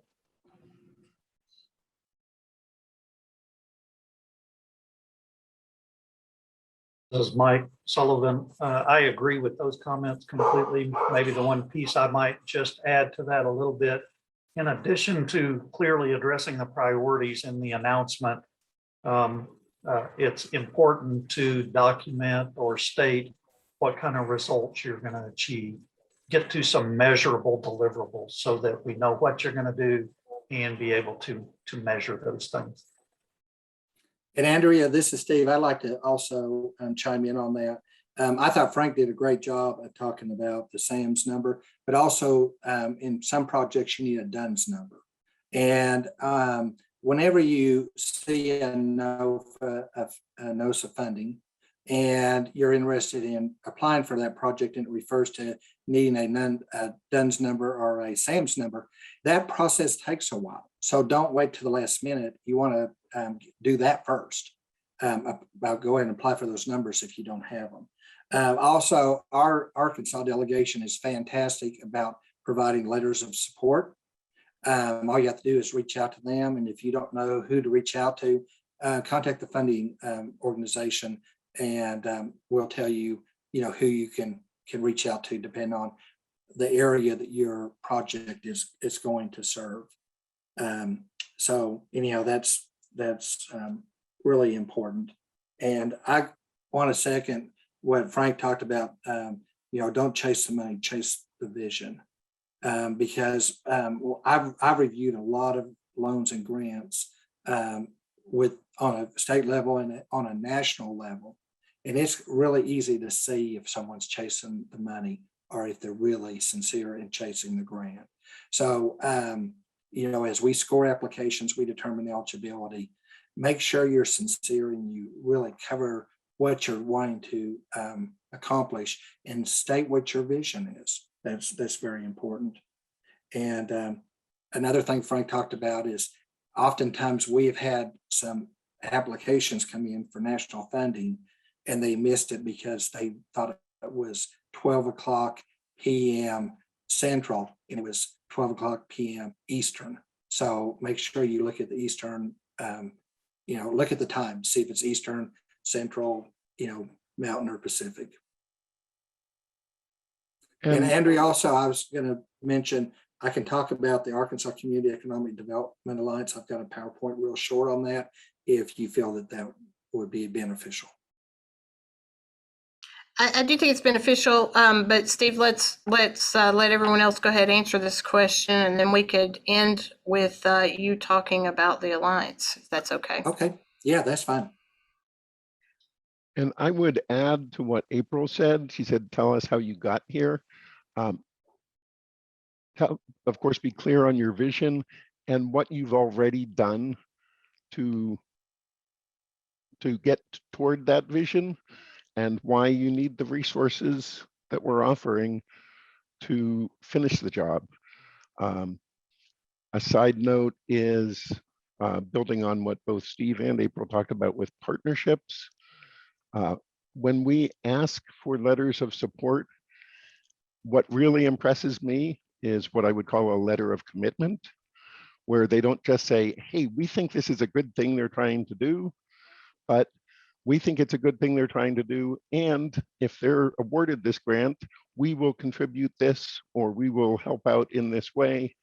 And they're actually putting some skin in the game. That always, I'd say, gets bonus points when I'm reviewing a grant. And Frank, a lot of the projects that we do from the national level require a match.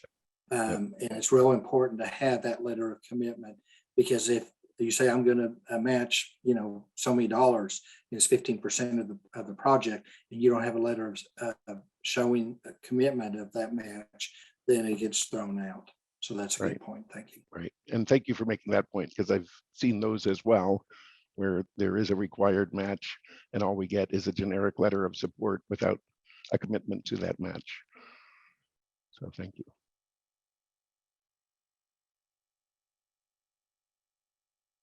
Who is there? Anyone else?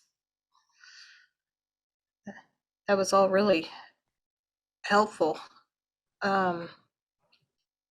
So I do want to be respectful of everyone's time, and I know it's lunchtime and we're scheduled to end here.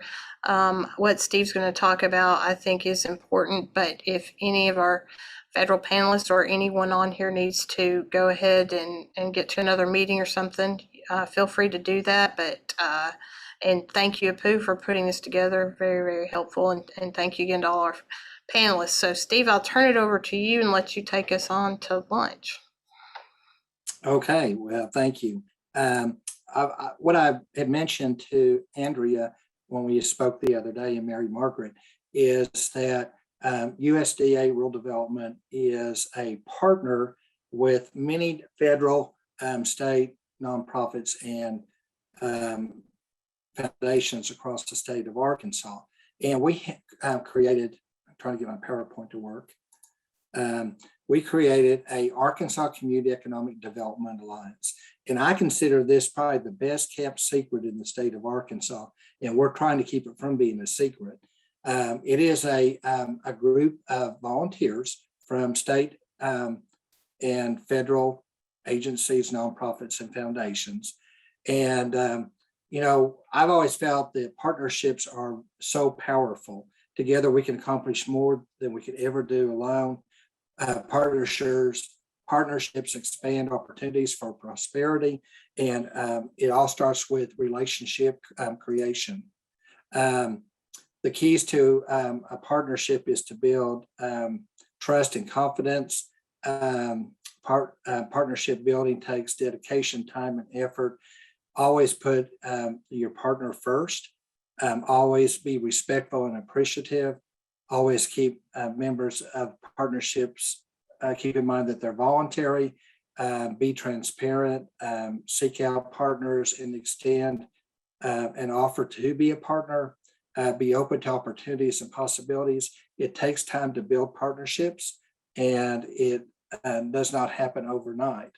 You must build relationships first, and then the commitment to be a partner will develop. Building partnership is a continual process, and partnerships take effort to achieve, but once one misstep, they can easily be lost. The Arkansas Community Economic Development Alliance is a creation of partnership. And this is our mission statement. We meet once a quarter. And this came from the concept that so often we go to conferences and we learn from each other, and we didn't really know what each other did. So this alliance was created to support government agencies and other organizations to move projects along to a result. The alliance's goals are to provide information and assistance to the Arkansas local governments, organizations, and businesses about resources that are available. Initially, this will be achieved through online resource guide housed at the Arkansas Alliance website, referral to partners and groups in which we are working with, and we provide a network of opportunities. Like I said, we meet quarterly on the second Wednesday following the end of the quarter. And previous to COVID, we met in person at the University of Arkansas Extension Service in Little Rock. Now we have been meeting in a virtual capacity. We can have emergency meetings if needed. Any member of the Alliance can ask for an emergency meeting if there is a specific project that is bumping up against a deadline. Expectations and active engagement from Alliance members. We ask the members to be committed to the agency or organization to send at least one representative to each meeting, and serve in a rotational basis in presiding over the quarterly meetings. What has come out of the Arkansas Community Economic Development Alliance? We have a resource guide. You can go to the Plain District website, or some of the members of the Alliance, and the resource guide is on there. And that really helps new mayors and county judges and people in a community that doesn't know where to go to get financial assistance. We also have a needs assessment. It's a one-page document, and any of the members of the Alliance can send that to you, and you complete it and you send it back. And at the next quarterly meeting, unless we're bumping up against a deadline, we go through those needs assessments, and we try to put a project working group together and try to work with that rural community or that individual to try to move that project forward. Also, where there's networking opportunities that are available through the Alliance. Arkansas Community Economic Development Alliance Needs Assessment.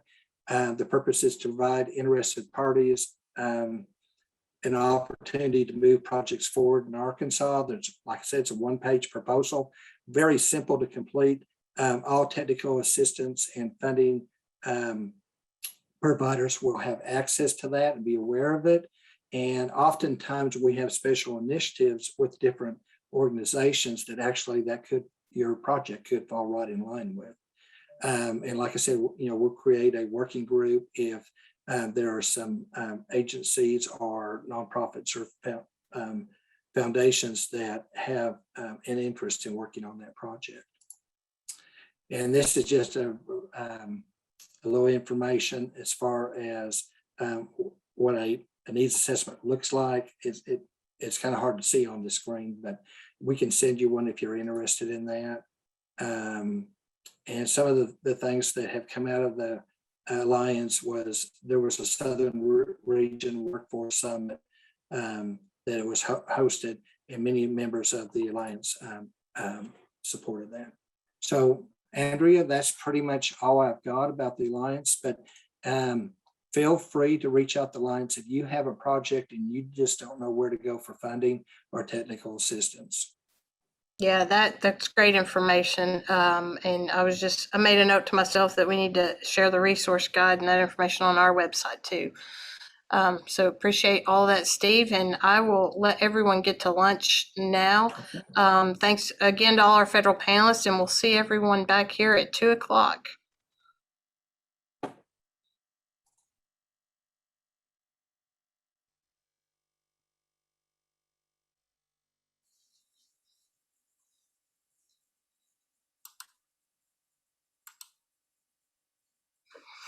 Well, welcome back, everyone. It looks like we're still missing a few, but hopefully they will be joining us. Regardless, I wanted to go ahead and get us started on time because a lot of good information to cover.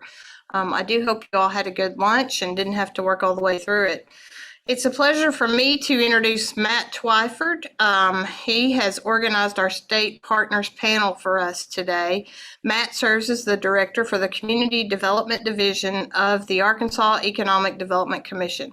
He directly assists 9 counties in the central part of the state with their community and economic development efforts, and he supervises 3 regional managers. Matt holds his professional community and economic developer certification through the Community Development Council. So Matt, I'm going to go ahead and turn things over to you and let you introduce the panel today. Well, thank you, Andrea. I don't know if you all were jamming out like I was. I'm not sure I'm going to be able to keep that level of energy going, but I know that we have a great panel that'll keep you jamming out like that Spirit in the Sky and some of those funky tunes we had going before this got started back up. So I want to introduce my esteemed panel here. They've got some really good information about some resources that are available that we want to get the word out about. And I'll start with Mark Conine, who is the president of the Arkansas Development Finance Authority. Gene Noble, who is the director of the Grants Division at the AEDC, the Arkansas Economic Development Commission, and Becca Caldwell, who is the director of the Rural Services Division for Arkansas Economic Development Commission. I want to thank each of you for taking the time to share some good information with this group. And something just happened on my screen. So let me start. I know Gene has a presentation prepared. So let me start by asking each of you just to kind of be ready to discuss some of the things that you want to get out to this crowd. And Gene, if you want to take over and get started so we can make sure we get your presentation in. Sure. Do you want me to share my screen? I believe so. I'm hoping you have access to do that.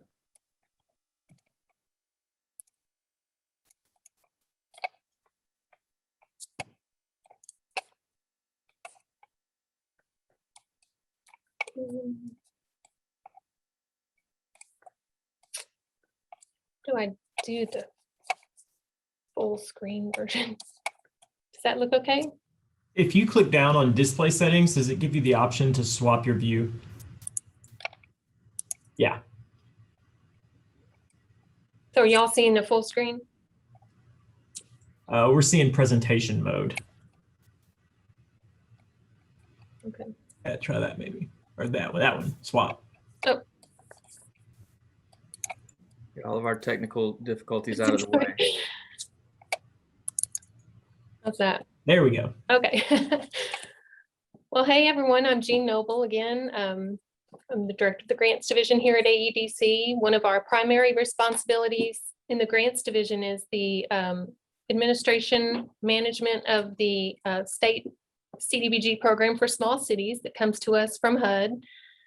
And we're able to take our annual allocation and through an annual and five-year consolidated planning and an annual update process set our priorities for each program year.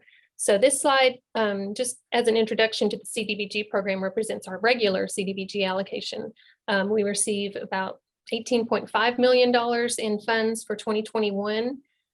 Pie chart represents how we prioritize that funding for the next program year, which is program year 2021. We set aside approximately 45% of that for economic development projects. That's funds that are able to be used in incentive projects offered here at AEDC, maybe part of a larger incentive project or just for projects which CDBG is a good fit for, where at least 51% of the jobs are created or maintained by persons with just a considered to be low to moderate income at the time of hire. So those with just a high school education or where training will be offered. That's how those projects meet one of the three national objectives of CDBG, which is benefit to low to moderate income persons, projects which meet an urgent need, or projects which correct conditions of slum and blight. We set aside about 40% of our funds to public infrastructure projects, a minimum 25% set aside for residential water and sewer that extends new service to water or sewer customers throughout Arkansas. And then the rest is other infrastructure projects like drainage projects, streets and roads, or public facilities that provide a vital public service to communities. Again, we're at least 51% of the persons benefiting or of low to moderate income. We have an urgent need or emergency set aside that allows us to fund a water or sewer project or other urgent need project throughout the year. Because for the most part, the general assistance, which is the public infrastructure set aside in water and wastewater, is on a deadline, an annual deadline process. We have deadlines now biannually, once in March, and then we're going to have another deadline in October. Economic development projects are funded year-round based on when projects are committed out there to communities for economic development to incentivize a company. The urgent need, again, can be applied for year-round. That makes that flexible for those urgent need projects. And then we also have a $1 million set aside with our Division of Rural Services here at AEDC to offer fire protection and community center projects to communities of 3,000 or less. Again, where at least 51% of the beneficiaries are of low to moderate income. So just wanted to kind of start off talking about our regular CDBG program. And then comes CDBG CV, which was a supplemental allocation from HUD that was shuttled through the CDBG program. It allows us to offer funds to be used for the recovery, prevention of, or to prepare for COVID. Again, this came to us in a 3-round process.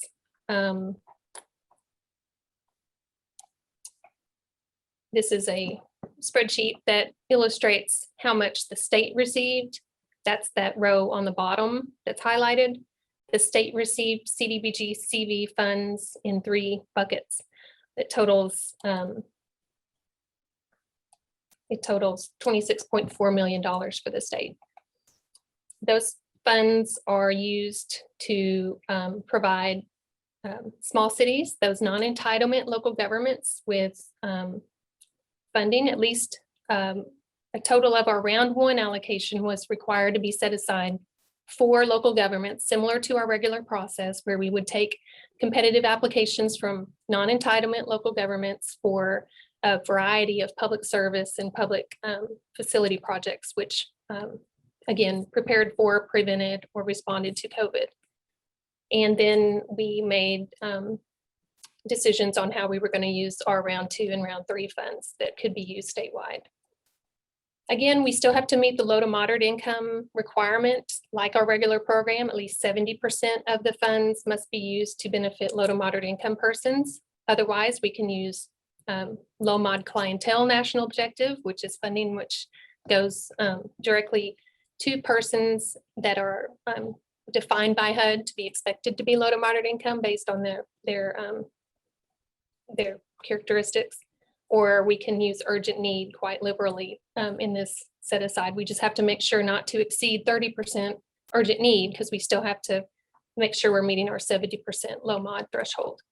So that makes it pretty flexible for us. Again, there are 13 entitlement cities in Arkansas that received their own round 1 and round 3 CDBG CV allocations, and they're out there in their community development divisions, in their CDBG divisions, deciding how to expend their CDBG CV funds. That varies throughout the state based on their own priorities. In Arkansas, we made our own priorities based on the needs of the statewide. But for the most part, except for our statewide programs, which I'll talk about, we did not make any funds directly available to entitlement cities. But through some of our statewide programs, we are certainly benefiting residents within entitlement cities. But this pie chart represents how we split up our CDBG CV funds. We set aside a little under $15 million for public services and public facilities. That exceeds the minimum round 1 amount that we were required to set aside for local governments. We're setting aside $5.76 million in a rental assistance program, $4.68 million in a statewide food assistance program, and then the balance there is the admin set aside. For the public services and public facilities set aside, those, again, must have a direct tie back to COVID. Examples would be your traditional public facilities that would provide a coronavirus response, like a health clinic or a hospital, homeless shelters, senior centers, food pantries, or other public services to be carried out at facilities like this. And certainly PPE supplies, broadband and Wi-Fi projects. This was set up as a competitive application process, similar to our regular general assistance set aside in our regular program. We did score them. And again, we had a funding round in March, and we're going to have another round in October 15th. And if the funds still aren't expended at that time, we might open up another round of those. So stay tuned for that. We did set a maximum award of $300,000 for those. Ultimately, we did not get the response that we hoped. We weren't able to expend that $14.6 million on activities that we made eligible. The primary use of this first round, the awards, we funded 24 projects at $4.5 million. We know that at the time of the award, there was a lot going on. There was a lot going on with local CRF funds. There was a lot of money swirling around there. We knew it was going to be a struggle, a burden to local governments to decide to, sign up for a CDBG program that comes with it, certain burdens. It's not applying for federal grants isn't easy, and the burden and compliance that comes with that is quite significant. And there were a lot of decisions to be made about what to apply through which program. So we hope that just this presentation today will pique some interest or make you think about some needs that are still out there, because we are needing to expend, a good $10 million now still in projects like this that are available to non-entitlement local governments. So all the cities, other than those 13 entitlement cities and communities, are eligible to apply. For CDBG CV tieback projects, we funded 24, again, 12 of them were for senior food programs like Meals on Wheels, a couple Boys and Girls Clubs, 4 clinics / COVID testing centers or clinics, 1 community center, a hospital, 1 food pantry, 1 innovative project in the city of Newport. They utilized the funds to construct an outdoor classroom, Wi-Fi pavilion, and 1 fire station that in a community where 1 was needed. And that's certainly a public facility that is vital in a environment like this. We'll talk in just a few slides after we talk about what we have done about some new HUD flexibilities to help us open this up to potentially more projects. In the food assistance program, again, this is a statewide food assistance program. We are going to partner with the the Hunger Alliance of Arkansas, this only statewide food assistance program of its type here in Arkansas. It partners with the food banks throughout Arkansas, and the plan is for them to distribute food throughout their networks statewide to food pantries and other agencies. And so we're in the middle of doing that. That is being finalized. We also deployed $5.76 million in rental assistance through the CDBG CV program, which was added to a $4.24 million CRF state program that made that a $10 million total rental assistance program that was deployed statewide again through the community action agencies. So this was a good bridge for rental assistance that is almost fully expended now.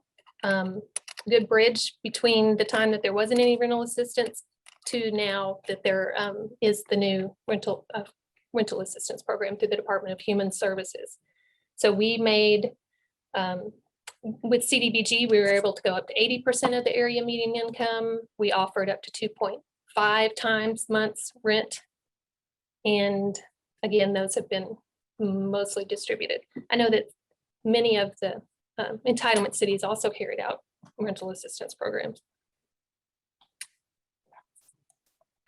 But what we wanted to talk about today is the opportunity to make you think about flexibilities that HUD kind of floated out to us in the form of some TA.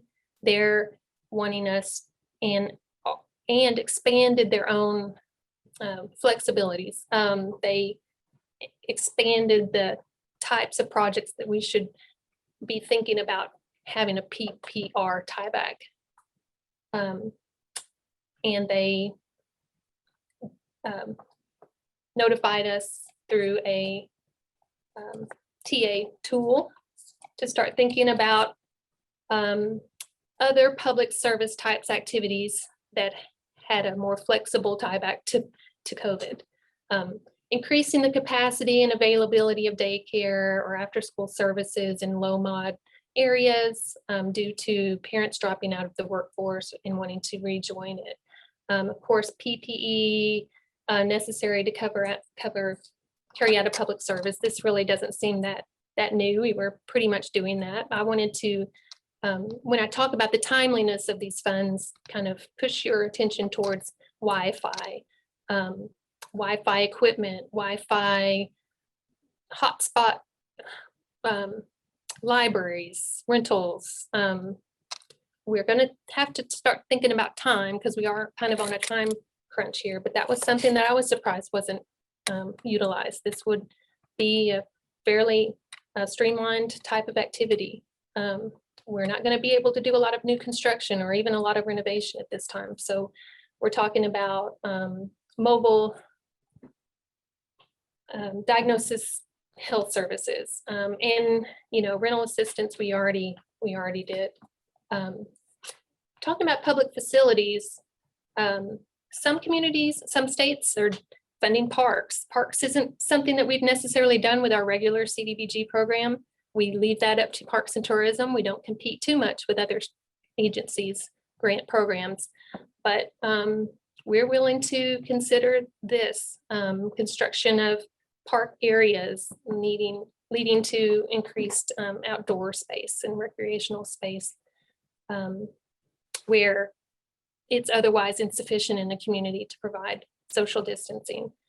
HVAC is something that's needed, and we get a lot of requests for that anyway. You could tie HVAC to the need for establishing ventilation in your public facilities.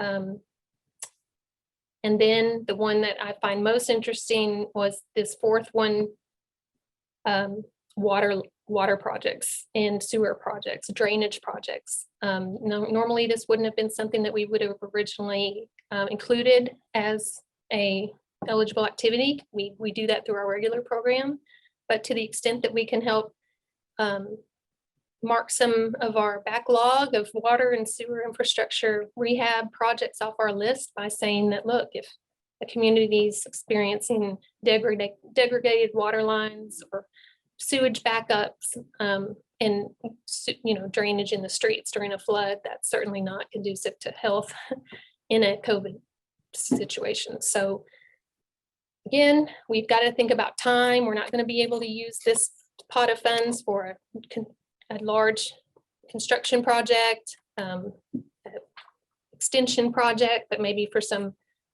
faster moving rehab project. Just a few more slides about duplication of benefits. I'm sure you might have heard about this. When you're dealing with federal funds, this is a biggie to HUDs. We are going to make sure that we pay close attention to duplication of benefits and the prevention, or we can't duplicate benefits when you're talking about federal funds. CDBG funds are to the greatest extent to be used as gap financing, where no other funds are necessary for the project, or where it needs to be the last funding in to finish the needed funding for a project. It could be the sole source of funding. We certainly understand that. So we're going to look at things like requiring the local government to sign an acknowledgement that they have not received any other funding, coronavirus response assistance through any other source for their project. And if they do, they'll repay the money back through a subrogation agreement. They'll certify that if later on during monitoring it finds that duplicative funds were used for the project, then it would have to be paid back. We ask for this type of form where you're outlining your total need, how much other assistance you've received, how much of that is duplicative or non-duplicative. You need to explain how it's not duplicative. And then what ultimately your request is from CDBG CV. You can do this in this budget. There's plenty of opportunity for you to explain why something's not duplicative. It's used for a different type of purpose within the project, et cetera. We can help you with some TA to develop this out. And then we'll go back and check it and certify to it. We do score these projects. You'll see that similar to our regular program, we're all about timeliness. It's important in our program that we're spending our funds in a timely manner so that we can tell HUD and Congress that we continue to have a need. So we're only going to be able to fund projects that are ready to proceed at the time that we fund them.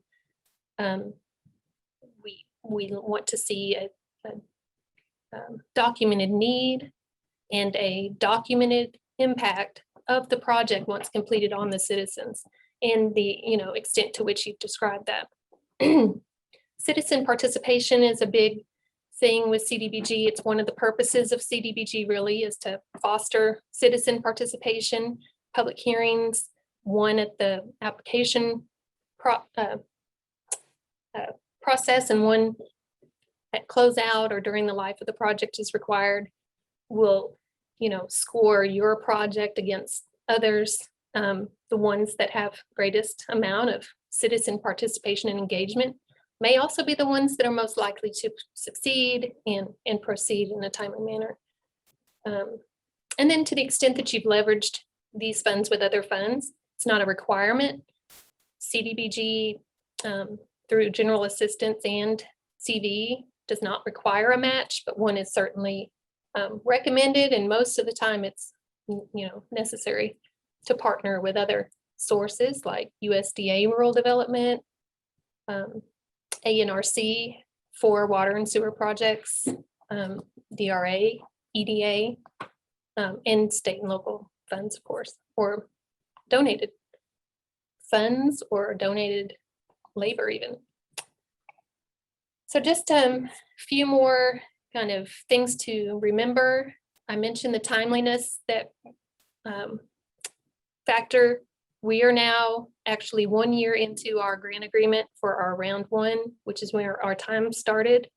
So we only have 2 more years to expend 80% of our funds. We think we've spent our rental assistance funds. We think the food money will move initially pretty quick. And we are going to push this last round of local government projects as fast as we can. So we're not going to be able to fund any more projects that won't move timely. Make sure that you have adequate capacity on the local level to manage a federal grant. We do look at capacity of local governments to manage federal funds. Any threshold requirement, we look at threshold requirements, one of which is that you're in compliance with audits for our program or with even legislative audit, how well you performed and to what extent you have the financial management capacity to manage these funds. Cross-cutting requirements that are part of CDBG will be in effect here. All projects require some level of environmental review, potentially labor standards enforcement, public participation. We look at fair housing and equal opportunity. We can go back to the effects of COVID back to January 21st, but you've still got to think about these cross-cutting requirements, whether that project would be environmentally cleared. If you've undertaken a project and you're looking for renovation or reimbursement for something that you've already done, we'll have to take a really good look at that. And just that clear tie back to COVID.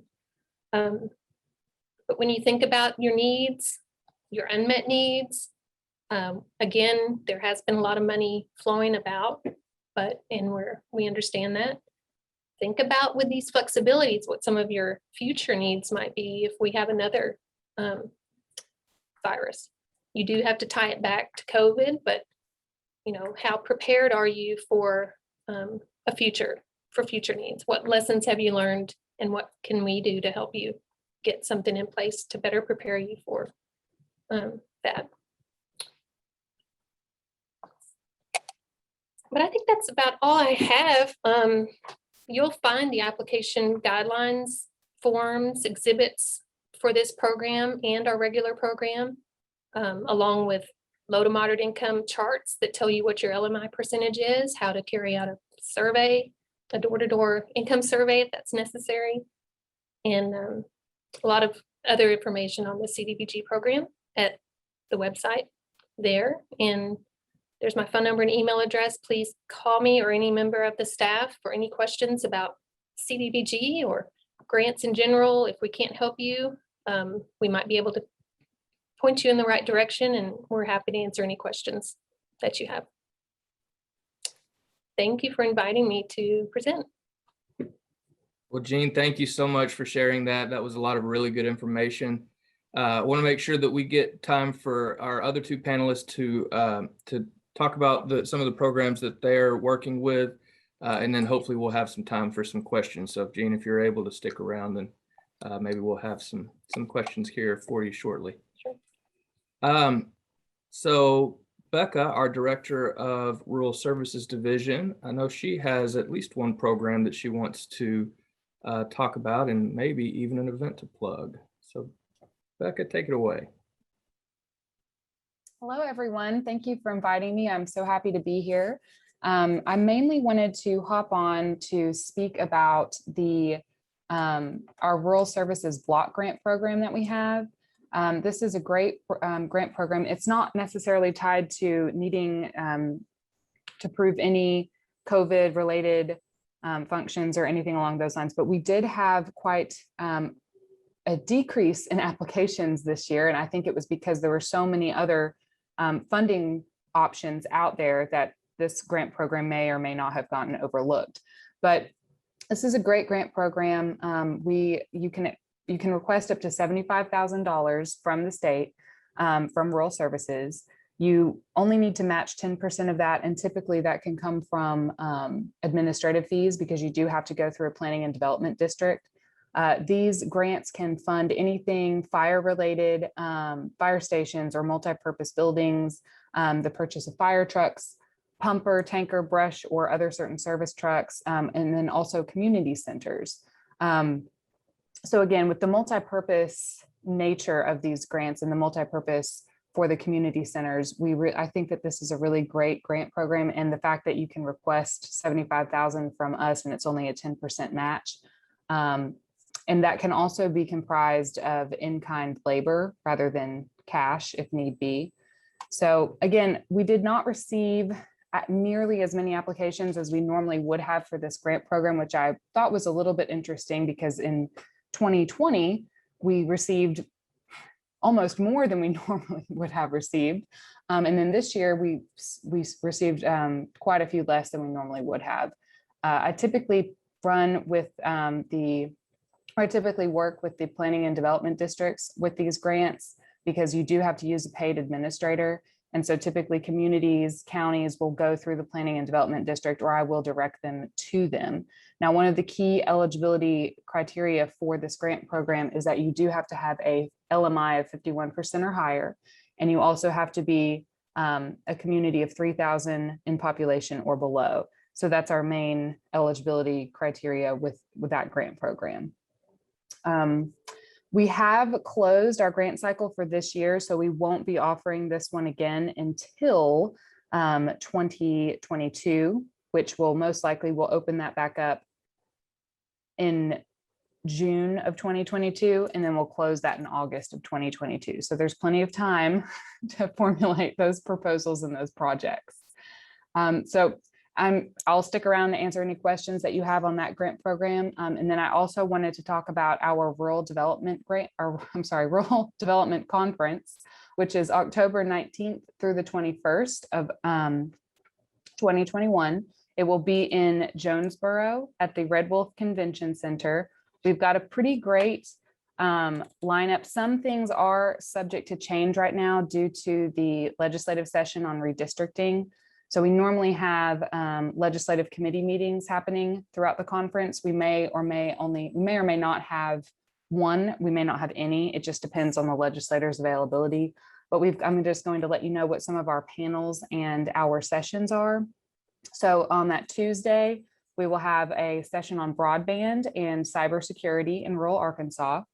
And then on Wednesday, we are having a session on pathway to treatment with Kirk Lane, and a panel on small business and minority women-owned business throughout two of our divisions here within the AEDC. And then finally on Thursday, we are having two panels, again, one on workforce development through Arkansas workforce development programs. And then Jean is going to also be presenting. She's going to do a CDBG grant manager training on that Thursday as well. We also have two luncheons on the Wednesday and Thursday. Thursday, the governor will be speaking, and on Wednesday, we're going to have Shane Spates, who's the dean of NYIT Medical School at ASU. So we're really looking forward to that. And then, of course, we have our most highly attended events, which are our dinner and tour of the football stadium on Tuesday. And then Wednesday night, we will have karaoke. So I hope that you all join us there in less than a month in Jonesboro, October 19th through the 21st. We do have an Eventbrite page, but you can also contact me with any questions that you have. I'll be happy to send you all or any of that information. Thank you, Becca. That is always a good time. I hope to see all of you all at the Rural Development Conference.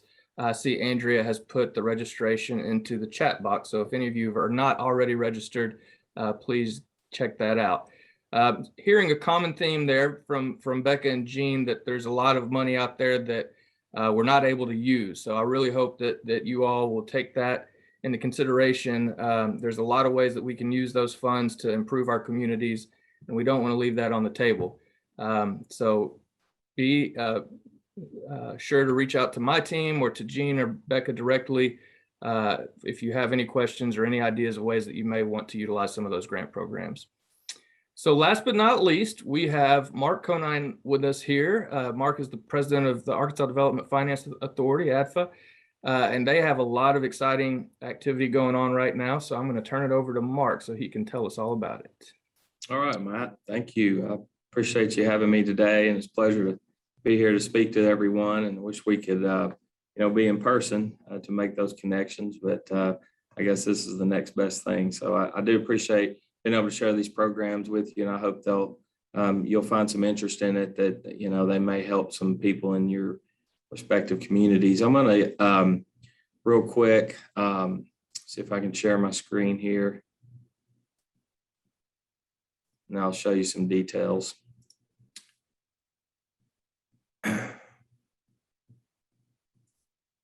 You guys seeing the full screen? Are you seeing like a presentation? Yes.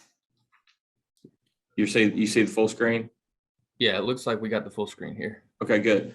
Okay, so here's this is a website we created. I just want to show you the website first so you can get an idea before I get into a little bit of detail. But as part of the American Rescue Plan Act, we were tasked with running the Arkansas, or we branded it the Arkansas Homeowner Assistance Fund.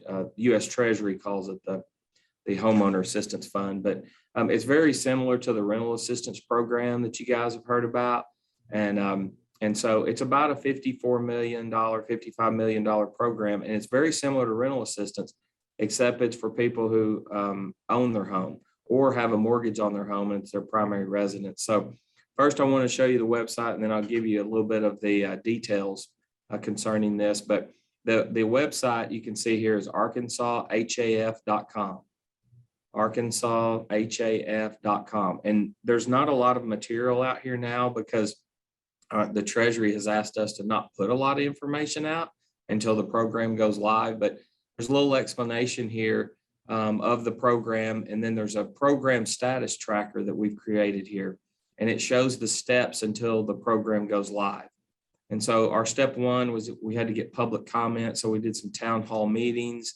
We hosted some webinars, some Zoom calls, different things to get input from people around the state, legislators and housing agencies and loan servicers, banks, different parties. And so you can see we're in step two here. We submitted our plan to U.S. Treasury, and then we're waiting on the approval of the plan.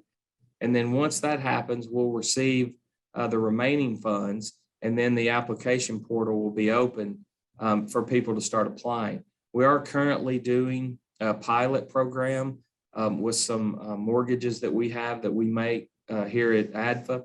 And so we're basically testing the system, making sure the application process works, and we're trying to gather some information about if things do go wrong, or we see that the application is not what it needs to be, or if there's maybe a part of the process that's a hiccup that's causing delays.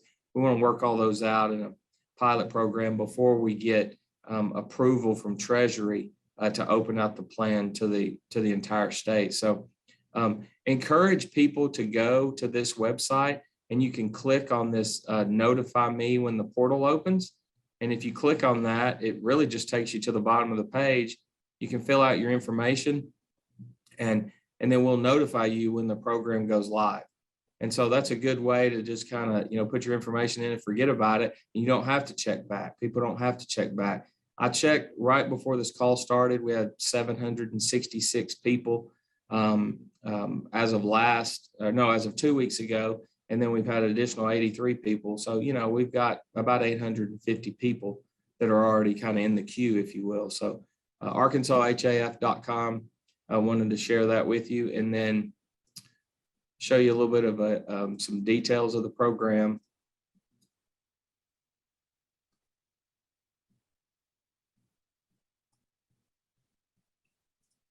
Whoops. Are you guys seeing the Homeowner Assistance Fund memo, or are you still seeing the website? We're seeing the Word document, the Homeowner Assistance. Yeah, okay, good. Okay, just making sure.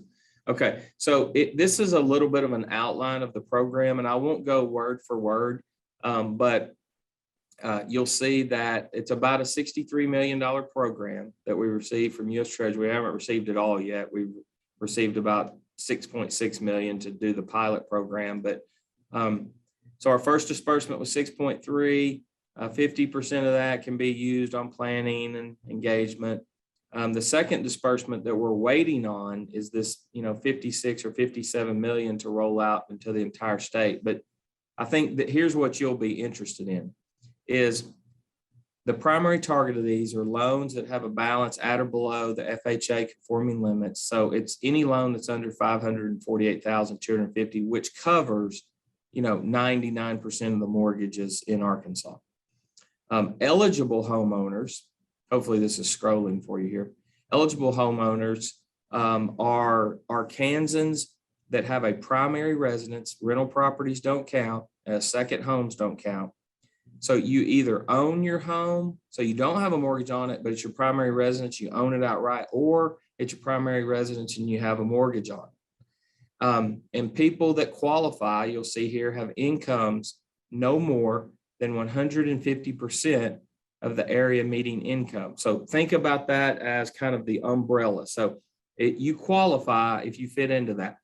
That is about $100,000 to $104,000 for a family of 4 across the state of Arkansas. So household income of about 103 to 104,000 and below qualify. Now, when they originally rolled out the program, the Biden administration told us it was a requirement that it had to be related to COVID, and that it was if you experienced a hardship after January 20th, 2020.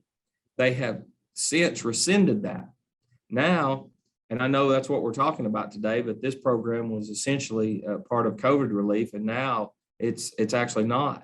And so there is no back date. So if you're behind on your mortgage in Arkansas, you fall into one of these limits, you qualify. So about 103, 104,000 family 4. Now, they came back and said, you need to target.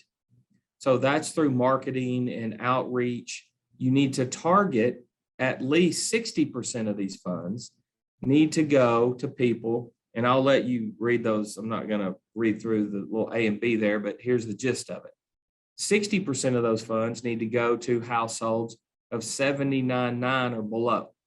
Okay, so 60% of the funds they want us to target. That doesn't mean we have to spend 60% of the funds. It means we have to try to spend 60% of the funds on homeowners with less than $79,900 in Arkansas. So after that, they say, okay, you need to target those people. All right. After that, our next target is, and you can see it's on the paragraph here that starts with balance of HAF. We need to target what Treasury has defined as socially disadvantaged individuals. Those are individuals that are identified to have been subjected to racial or ethnic prejudice or cultural bias because of their identity with a particular group. So they have asked us, okay, so you need to target 60% or below AMI, which is about 79.9. And then you also, next, you need to target socially disadvantaged individuals. We've built all this into our plan that we've submitted to Treasury, and we're waiting on approval from. We believe we'll get approval, but we've already done this about how we're going to market it and so forth. But so you qualify if you're 104,000 family 4 or under, and it goes up a little bit if you've got 5 or 6, and it goes down a little bit if you've got 3 or 2 or 1 in your household. But these are who they want us to target. We don't have to necessarily meet any type of goal, but throughout the program, we have to report about where we're at targeting these different groups. So what can you use these funds for? Once again, no direct tie to COVID anymore. There previously was when the program was released in the American Rescue Plan Act, but it is for mortgage assistance. It is for mortgages that are in forbearance, if they're delinquent or if they're in default. We can't save someone out of default. So if the default's already happened, or if the default is in the process of happening, if the servicer, won't allow us to make the mortgage whole, then we can't do that. We're kind of at the mercy of the loan servicer. And so, and to be clear too, these funds go to cities, counties, and loan servicers. They do not go to the individual. But we can provide mortgage assistance. We can provide utilities, internet service, homeowner insurance, flood insurance, mortgage insurance, HOA fees, condo association fees, those types of things. So I like to say utilities, taxes, and insurance. We can also provide that relief, right? And so this just gives you a little bit of an idea that it's really any expense of owning a home that we can help with here. So reporting and monitoring, this is more for our benefit, but we do have to make quarterly reports on this. We are right now kind of been working at a blistering pace this summer, working with all the different loan servicers in Arkansas. And as you can imagine, there's a lot of them. They're difficult to get a hold of sometimes when you're trying to reach US Bank or Bank of America or Wells Fargo, and then work with their IT teams all at the same time. And so we've been very busy working with all this to try to get it set up to be ready to go when Treasury gives us the go ahead. So, but to formulate this plan, we had to gather public input, worked with a lot of different parties on this to formulate the plan. We have a couple of vendors, a software vendor, and then another federal funds vendor that is helping us through this process. The last thing I'd like to mention is that we actually opened a call center here in the Department of Commerce building in Little Rock. And so our vendor was wanting to have it in a different location. And we just kind of asked and jockeyed a little bit to have it here. And so they're actually in this building that I'm in today. And there's about a dozen of them right now, 10 to 15. And then we're going to have up to 35 when the program goes live. And so we're very, very confident that nobody's going to have to wait in a queue when they call, and that they'll get somebody to answer their phone call in less than a minute. And we're actually hoping, and we're pretty confident that they can answer in less than 30 seconds. And so we're hoping we've got those metrics figured out. But I did want to mention that I want you guys to share the message on this, and also know that throughout this pilot program that we're running, we're having trouble with borrowers completing applications. And so we'll contact them and they will start the application process, and it's not an overly cumbersome process, and they'll start and then they'll just not finish it. And so we're having a very, very difficult time getting borrowers to complete the applications. Like I said, it's not hard. A lot of it's drop downs and check boxes. You have to submit a little bit of information. It's not burdensome at all. First 2 pages of your tax return. There's just not much to submit. But anyway, so that is out there, and we're trying to work through that. And then the second issue we're having, so as you're spreading the word, you can tell people, they think it's a scam. And so when we reach out to them to tell them what their state of Arkansas, we're getting lots of calls to the Attorney General's office and various places, and they believe it's a scam. And so we're fighting a little bit of that also. And so it's been a successful pilot program, but it could have been much more successful if we could have got a little follow through from the borrowers, and not so many people thinking that it was just simply not true what we're doing. So, but that's a little bit of an overview of the Arkansas Homeowner Assistance Fund. Spread the word, pass the website out, tell people to go on, fill in their information, hit submit, and then we will reach out to them when the program goes live and say, hey, it's live, and they'll be able to go to Arkansas HAF to apply also. And so just one website. And so help us spread the word on this. The next program I'd like to talk about is, see if I can find it here, is the State Small Business Credit Initiative, otherwise known, you may have heard it, just people call it SSBCI. We're calling it SSBCI 2.0 because back in 2011 was the first round of SSBCI. So it was actually kind of written and put into play by the Obama administration. And so that was the first round. And so here we are, 10 years later, with now we got COVID pandemic, different, type of issue back then, economic. And so here we are again. This is very similar to the homeowner assistance program. It's 56 million, so it's about the same. And I'm going to I'll be brief here because I want to leave about 10 minutes for you guys to ask questions to either me or Becca or Jean. And so this is to be used for small businesses, and it's to use to capitalize them. It can be used for almost any business expense. And so I'm going to give you a real brief rundown. It's about a $56 million program. Our first disbursement's 18.7. We can't get the next 18.7 until we spend 80% of the first disbursement. Same with the second and third. We have to spend 80% of the previous disbursement before we can get the remaining funds. So here's what you really need to know about this program. Is under this matching requirement headline. I feel like I'm looking to the side, so give me a second. I'm gonna move this right. Look at you guys, and it's not feeling like I'm looking out the window. Okay, so the matching requirement, it requires a minimum of $1 of private funds for one of SSBCI funds. So that can be equity, it can be debt financing, it can be whatever. It can't be other federal funding. So that's the minimum, is 1-to-1. So if you say, I need some SSBCI money, we say underwriting, okay, that qualifies.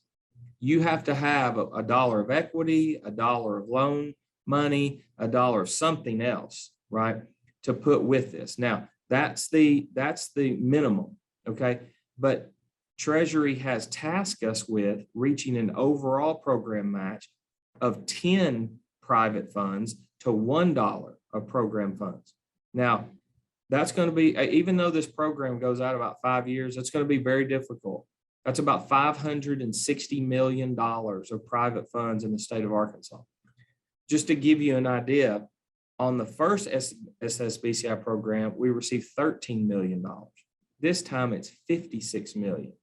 That is a lot of private funding. If you add the two together, we're talking about over $600 million in funding here. So it's quite the task. Now, we're not sure if they're going to hold us to that $10 match. If you come in at 6 or 7, is it okay? Is 5 okay? But 1-to-1's the minimum, 10-to-1 is the goal that we've been tasked with. So let me tell you who's eligible. I'll kind of let you read through that there. We're going to use some of the programs that we already have in place. We're going to use a program that AADC has to administer some of the funds. But what I really want you to know is what can the funds be used for, okay? And you'll see this under use of funds.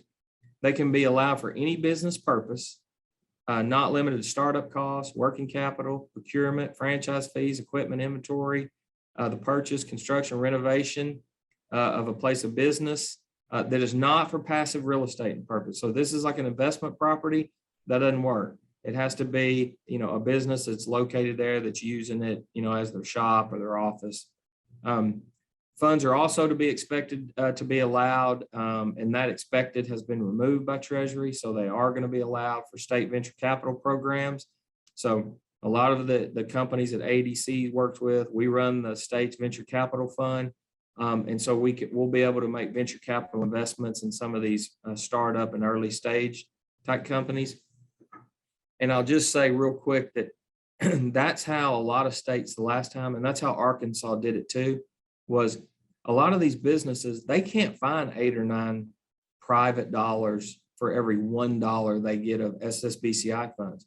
So what we can do is we can lower that match requirement on small businesses across the state, and then we can make a venture capital investment where we may only be, 100 or 200,000, but they may raise $10 million.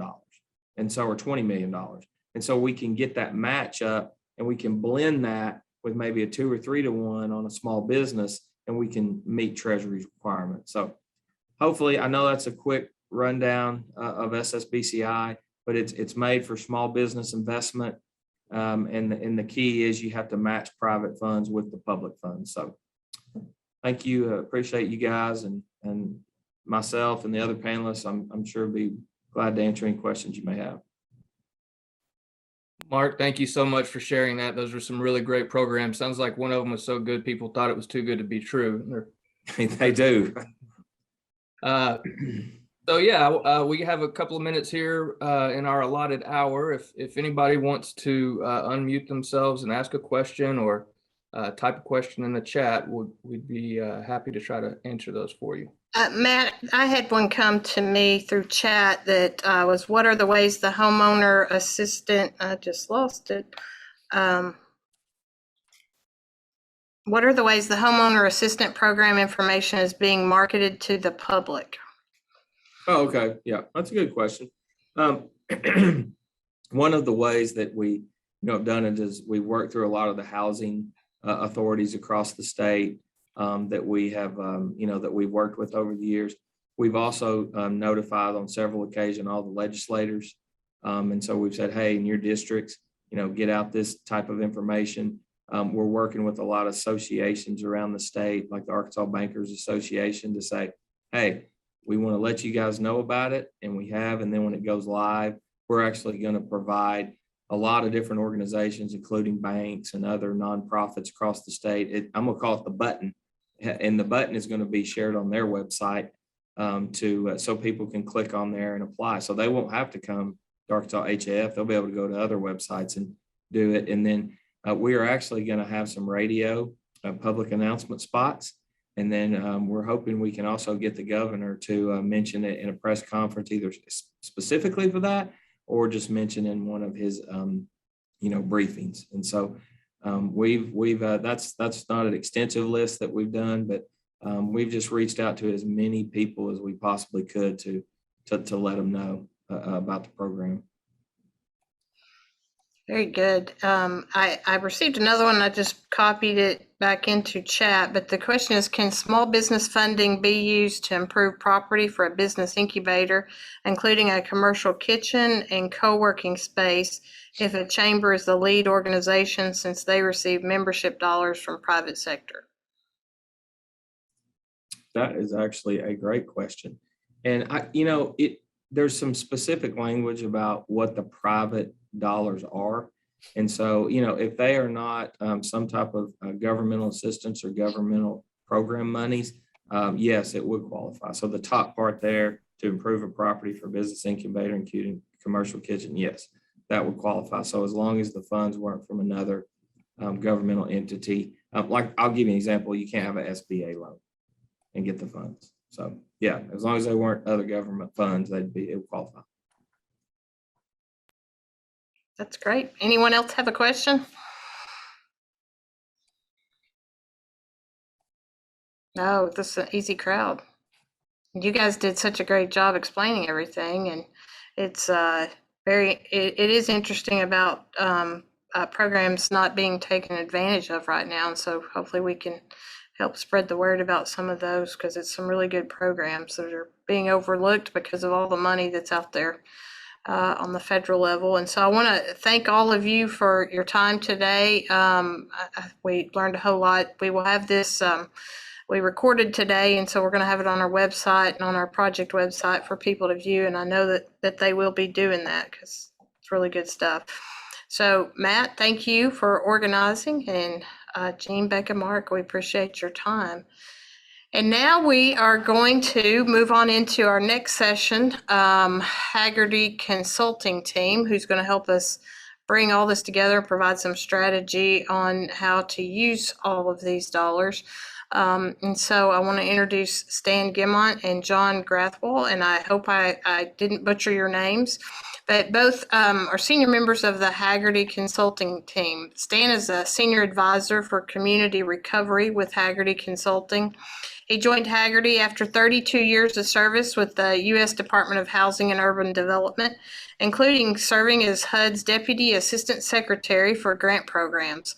In his role at Hagerty, he provides strategic advisory support focused on HUD programs, housing issues, and long-term community recovery. John is a senior consultant with Hagerty Consulting and has 30 years of experience in financial forecasting and management in the nation's largest urban area, New York City. During his tenure, he managed teams of more than 70 analysts in the New York City office of OMB, to analyze large segments of New York City's $83 billion annual budget. John also oversaw New York City's federal recovery grant programs after Hurricane Sandy, which included receiving more than $9 billion from FEMA and more than $4 billion from HUD. As a result, he has extensive experience with the FEMA Public Assistance and Hazard Mitigation Grant Programs and the HUD Community Development Block Grant Disaster Recovery Program. So I'm just going to turn it over to both of you now with our thanks for being with us today. Okay, well, thank you. I'm going to do what I can here to try and share my screen and pull up my our PowerPoint presentation. So, let's see, share screen.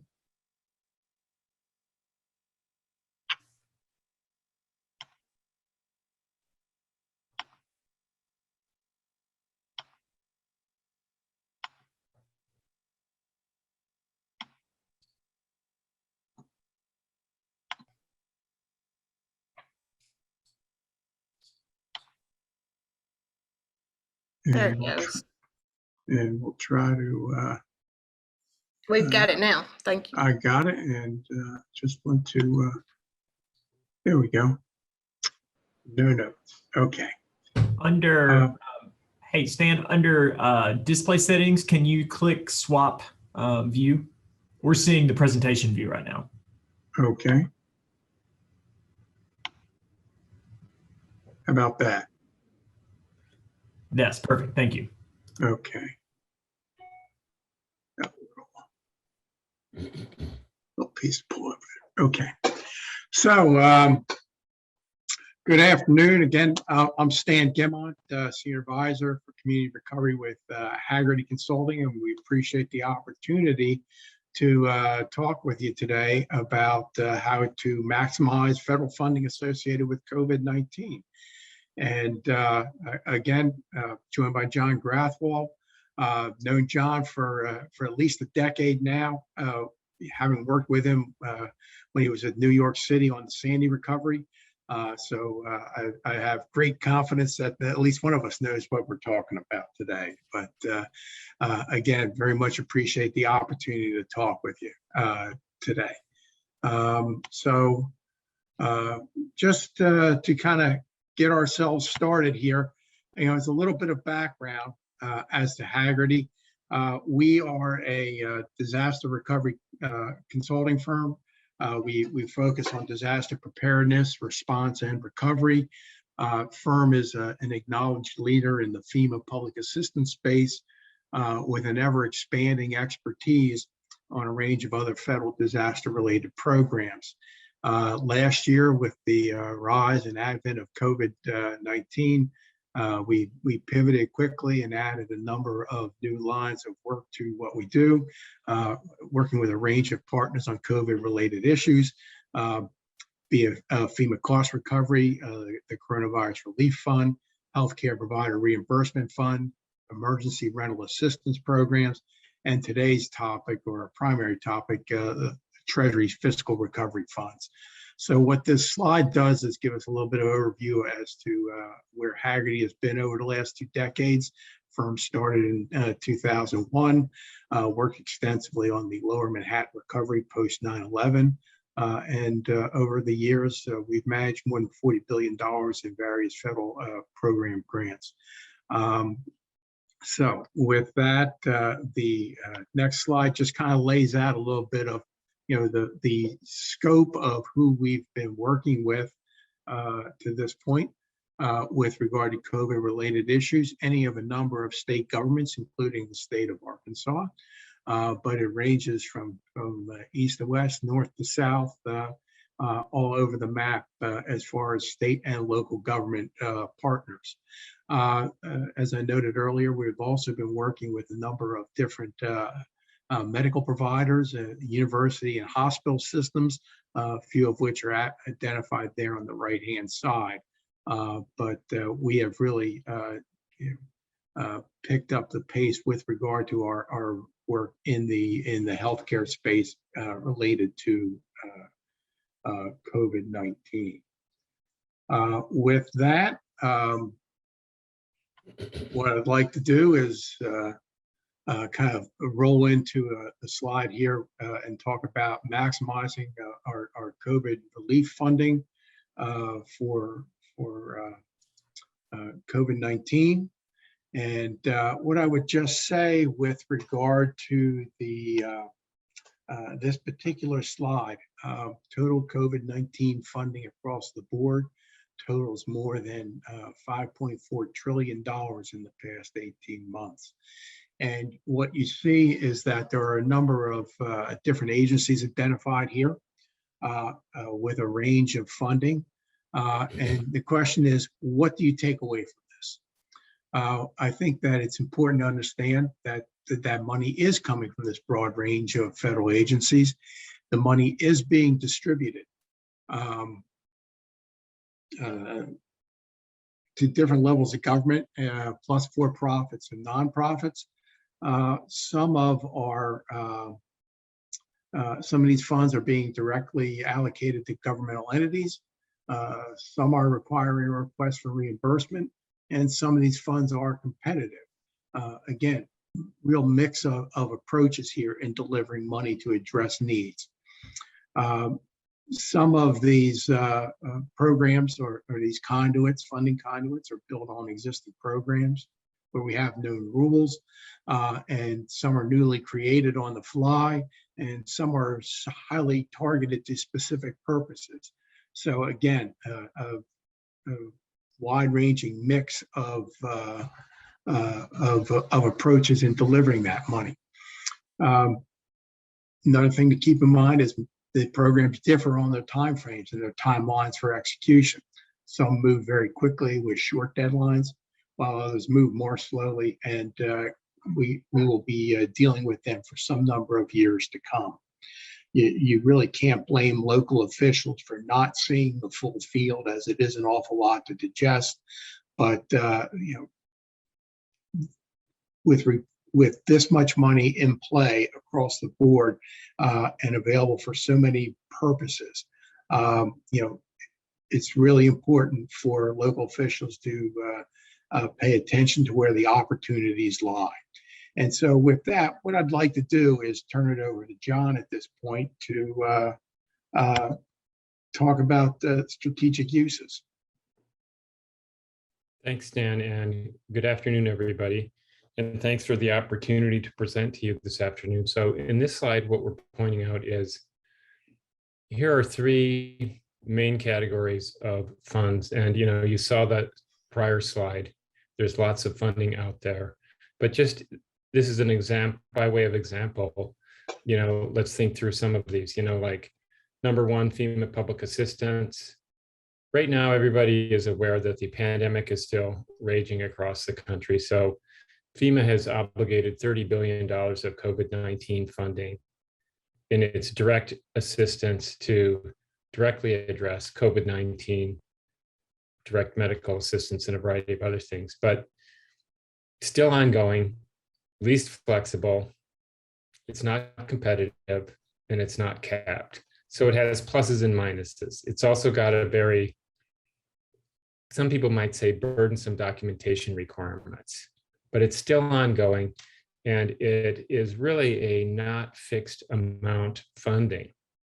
I mean, whenever more funds are needed in the past, Congress has always passed appropriations to top up the disaster recovery fund to provide additional funds. So that's that one. Then we had this coronavirus relief funds that were in play through much of last year. The original expenditure deadline was 12/31/20. It was extended at the very end of 2020 to give it another year, but we're rounding up on the end of that year.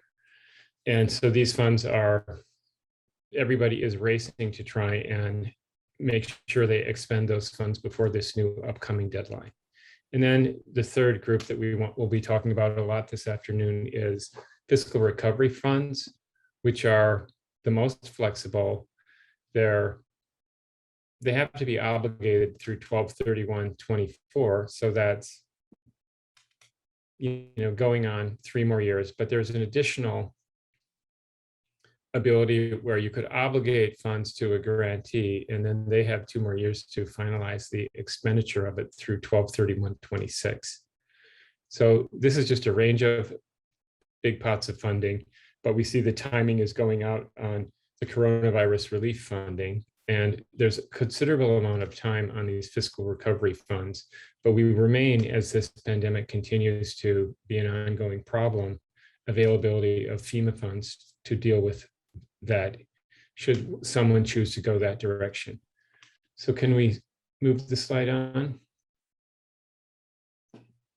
And so one thing we'll be stressing throughout our presentation here at ThinkSTEM is, we think it's helpful to develop a long-term recovery strategy. And by that, we don't mean, let's take a year off and do a study, but we mean, let's step back and think this through and make sure that we have addressed all the needs that our community might be facing. So, our suggestions are to evaluate and quantify COVID-19's impact on the local economy, key industries and sectors, assess the capacity of subject matter experts and support resources, both internal and external, determine, I don't like the return on investment phrase that much, but what is the potential benefit of programs and what opportunities do they provide?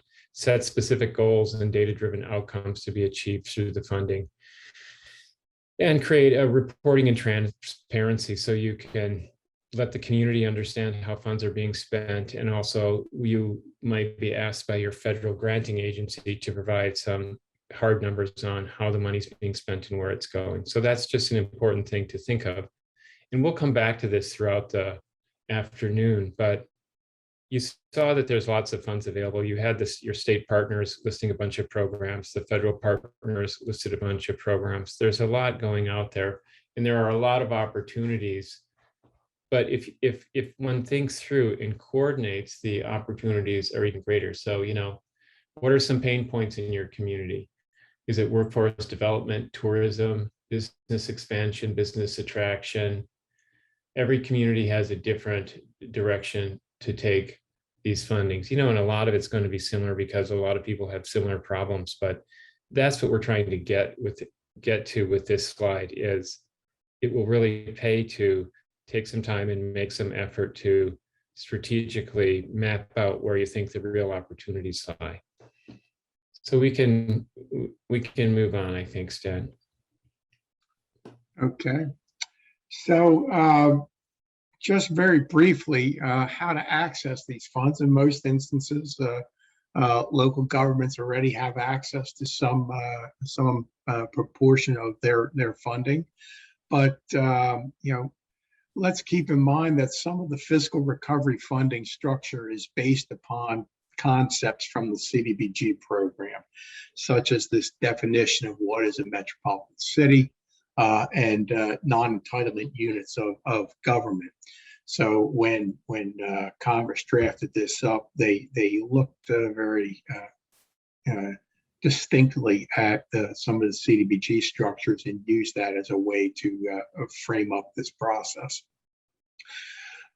So some of this money is flowing along familiar paths as well, depending on the categorization of that local government. So if you represent a metro city by that CDBG definition, or a county, you received a direct allocation from Treasury, and the funding portal has been open to use since mid-May. For non-entitlement communities that generally participate in the state CDBG program, run by Jean and her colleagues over at AEDC, your money flows through the state and then downward. Pursuant to the Rescue Plan Act, those non-entitlement unit funds to states are being tranched, and Arkansas received the initial $108 million in late June, with a second tranche of $108 million likely to come approximately 12 months thereafter. And the same appears to be holding true for metro cities within the state.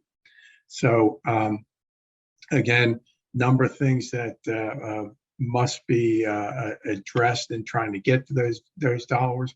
When we think about registration for SAM.gov, SAM is the acronym for the System for Award Management, which is a system under which you register to do business with the U.S. government. You can search for registrations of various businesses and other recipients, search for assistance under the old catalog of federal domestic assistance. SAM.gov is replaced and kind of encompass that whole process, and view award data. So need to go through that SAM.gov portal in order to do some of your active registration or meet some of your active registration requirements. Again, a lot of this grant has been covered for local governments, but if you haven't taken certain of these steps yet, there's a lot of help available to do that via information on the Treasury website or with interest group entities, maybe even like the Arkansas Municipal League that can assist with that effort.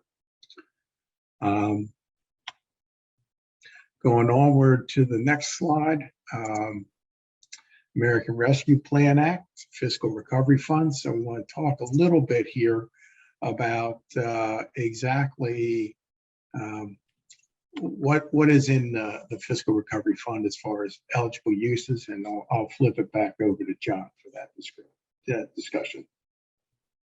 Thanks, Dan. And we'll be flipping this back and forth through the whole presentation, everybody. So it's how we keep ourselves going here. So largely, and this gets to this flexibility of this funding stream, there are these four main eligible use categories.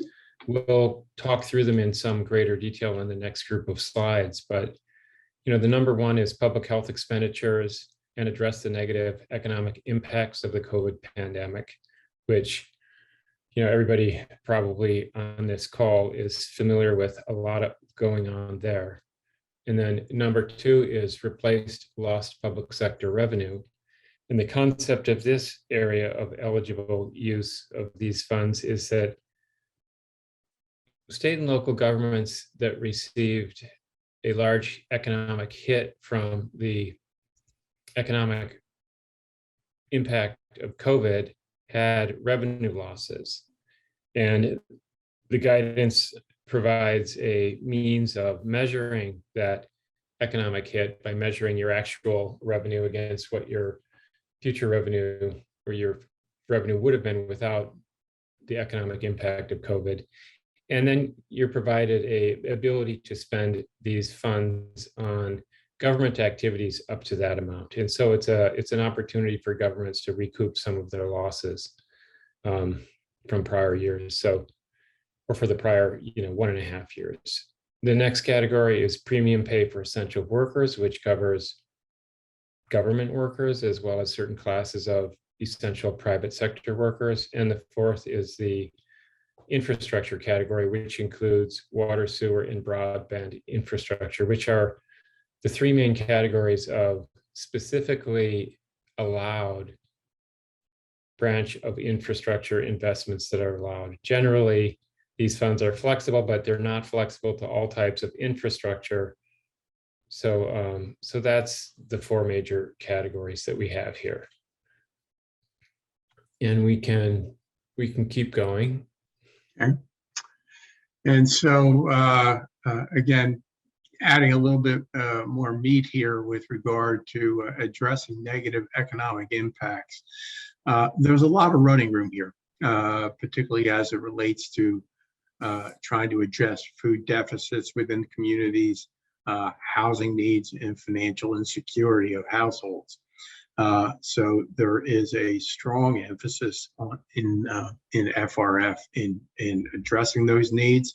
And if you happen to go back and read the Treasury interim final rule that was issued back in May with regard to these funds, you'll see that they spend a significant amount of time and space within that rule, kind of talking about what their goals are in using the fiscal recovery funds to address these needs. Again, that interim rule provides a lot of insight into Treasury's thinking on these matters, and then you can also look at the periodic updates to Treasury's frequently asked questions, which amplify the detail on a number of common questions on how to implement activities using these funds for these particular purposes. You know, the key here when thinking about how to frame things up is to identify and document as best as possible the need or the negative impact of the COVID public health emergency and how the proposed action that you wish to take addresses that need or impact. Would also note that there's a little extra flexibility built in for certain areas that are generally known as qualified census tracts. This is a term that is used within the low-income housing tax credit program in an effort to try and attract these sorts of projects and make it easier to carry them out in these particular census tracts. If you're interested in looking at where those tracts might be located within the state of Arkansas, you can do that via a website available from HUD as they maintain that data with regard to qualified census tracts. The idea here is to promote better health outcomes through community health service, housing services, remediation of lead hazards, and violence interventions within those qualified census tracts. So it can pay to take that trip to the HUD website and look and check whether you have any qualified census tracts, which give you that additional flexibility. But we can look at the some broad categories here: assistance to households, again, unemployed workers, dealing with job training, those insecurity issues noted earlier, as well as some survivor benefits for COVID-19 victims. Again, choice at the local government level as to what you wish to pursue. Can incorporate small business supports to help them address their challenges, invest in mitigation and COVID prevention activities. So again, to the extent that businesses might need to retrofit, or there might be a need for some testing programs, things of that nature, potentially fundable under through small business assistance. It can also fund technical assistance, again, to help businesses address the challenges that they face or navigate the challenges they face in restarting operations or bringing them back to full operation levels. Loans and grants, again, a number of different ways to go about this. One of the most important things for a number of businesses is getting their working capital squared away in the wake of having possibly shut down or reduced hours, whatever approach was taken that might have reduced their ability to maintain their previously existing lines of credit that enable them to meet their working capital needs. It's a critical component, and one that a lot of jurisdictions want to think about in order to make sure that the small businesses that are sort of the backbone of the community are positioned and have access to the funds that they need to again, bring themselves back to a full operating standard. On economic revitalization, tourism is a big issue in many different communities. That's certainly the case in Arkansas with the draws in places like Hot Springs, up in the Ozarks area, along the border with Missouri. So to the extent that you are looking to try and promote tourism, say we're open for business, that can be an opportunity here as well. And so there are a number of different steps that can be taken here to make these sort of service industries stronger as they try to emerge from the impacts of COVID. So with that, what I would do is, again, advance it back to John at this point to talk about lost public sector revenue.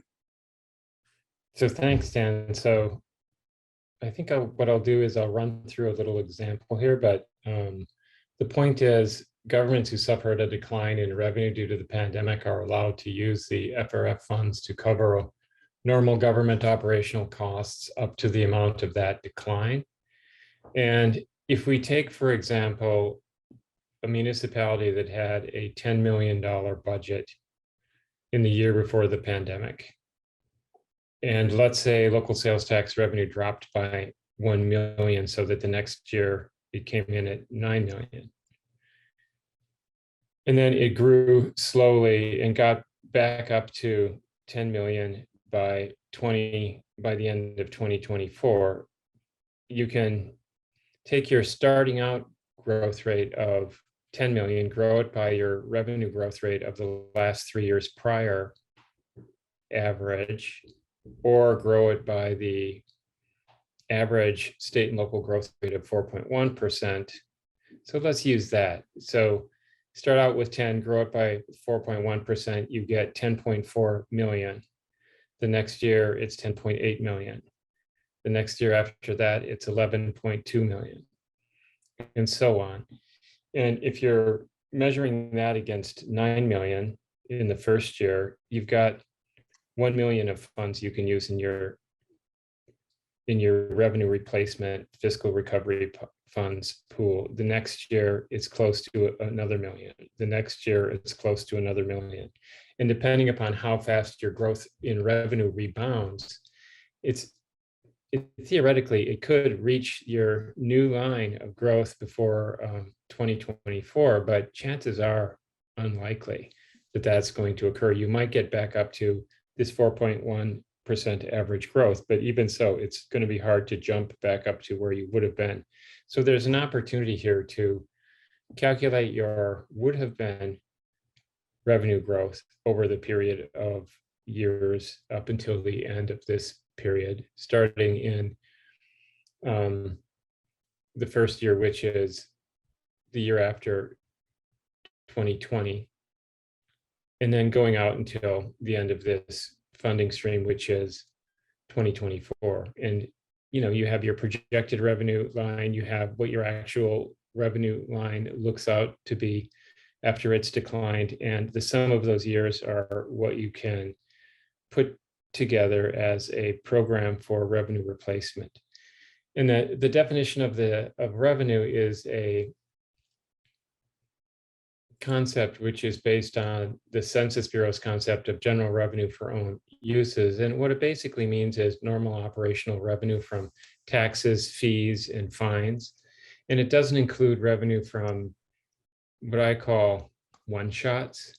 For example, if you sell an asset, or if you do a debt underwriting and take in a bunch of money into your capital fund, that type of revenue, which is more one-off but not recurring operations revenue, doesn't go into the formula of what's your revenue. Also, utilities and insurance trusts and intergovernmental transfers don't go into it. So this is just a good opportunity for governments who had a revenue decline to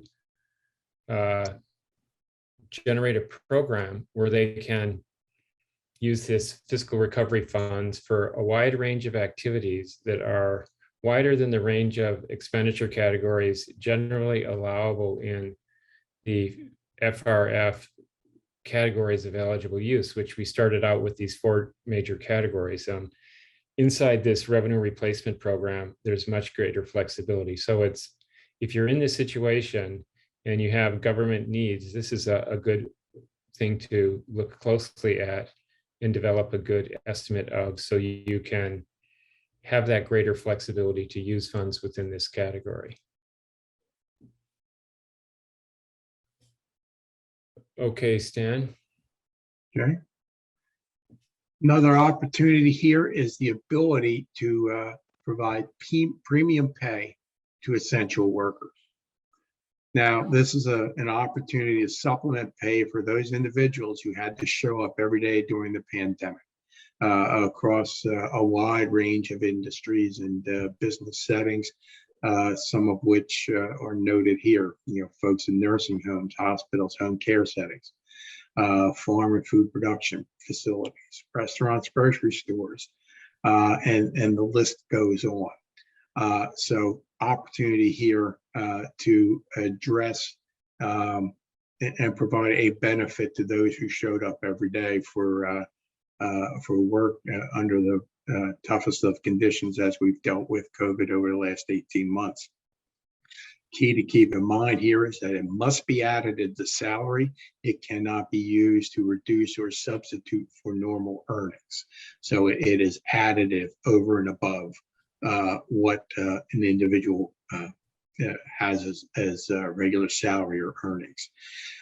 In implementing premium pay, is best to have a set of defined policies and procedures for how you're going to do this in order to avoid any second guessing or any situations where you're having to make one-off decisions and potentially being in a situation where maybe you provide an uneven stream of benefits to those who, people in a similar position or category. So again, a set of policies and procedures as to exactly how you're going to do this is sort of a good safety measure to have in place. Of course, once you have those things, make sure you follow them, because if an audit ever comes around on the backside, somebody will want to look at whatever your policies and procedures were, and then first question they always ask is, did you follow them? So put those procedures together, follow them, and do your best to treat everybody in an equal manner. If they're in the same category, you're going to provide different levels of benefits. So with that, we just note that it's not just limited to direct employees. It could also be contractors that you've hired for various purposes, that they are eligible for that pay as well, for that premium pay benefit. So it can be a fairly wide-reaching benefit to individuals within your community. With that, go back to John for a little infrastructure discussion. Thanks, Dan. So this is our fourth major category, water, sewer, broadband infrastructure. The design of this is for the funds to be used to invest in necessary improvements to water, sewer, and broadband infrastructure, including projects that address the impacts of climate change.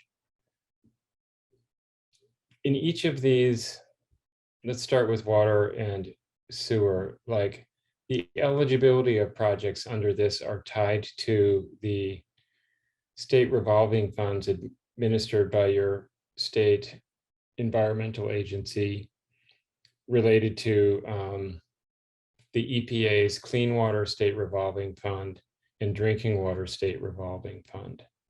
So clean water relates to sewer funding, and drinking water relates to, obviously, drinking water. And the state has been administering these revolving funds for years, and you have folks at the Arkansas Energy and Environment Agency, the Environmental Quality Division, who approves projects for all of the jurisdictions within the state related to these two grant funding streams. So the folks in that agency are very conversant in the eligibility requirements of these two funds. So that's kind of one key to figuring out what your projects are in this category. Another, and it's obviously, if it's related to a clean water drinking system or a sewage treatment facility, it's kind of straightforward, eligible, but a lot of other things might be eligible. For example,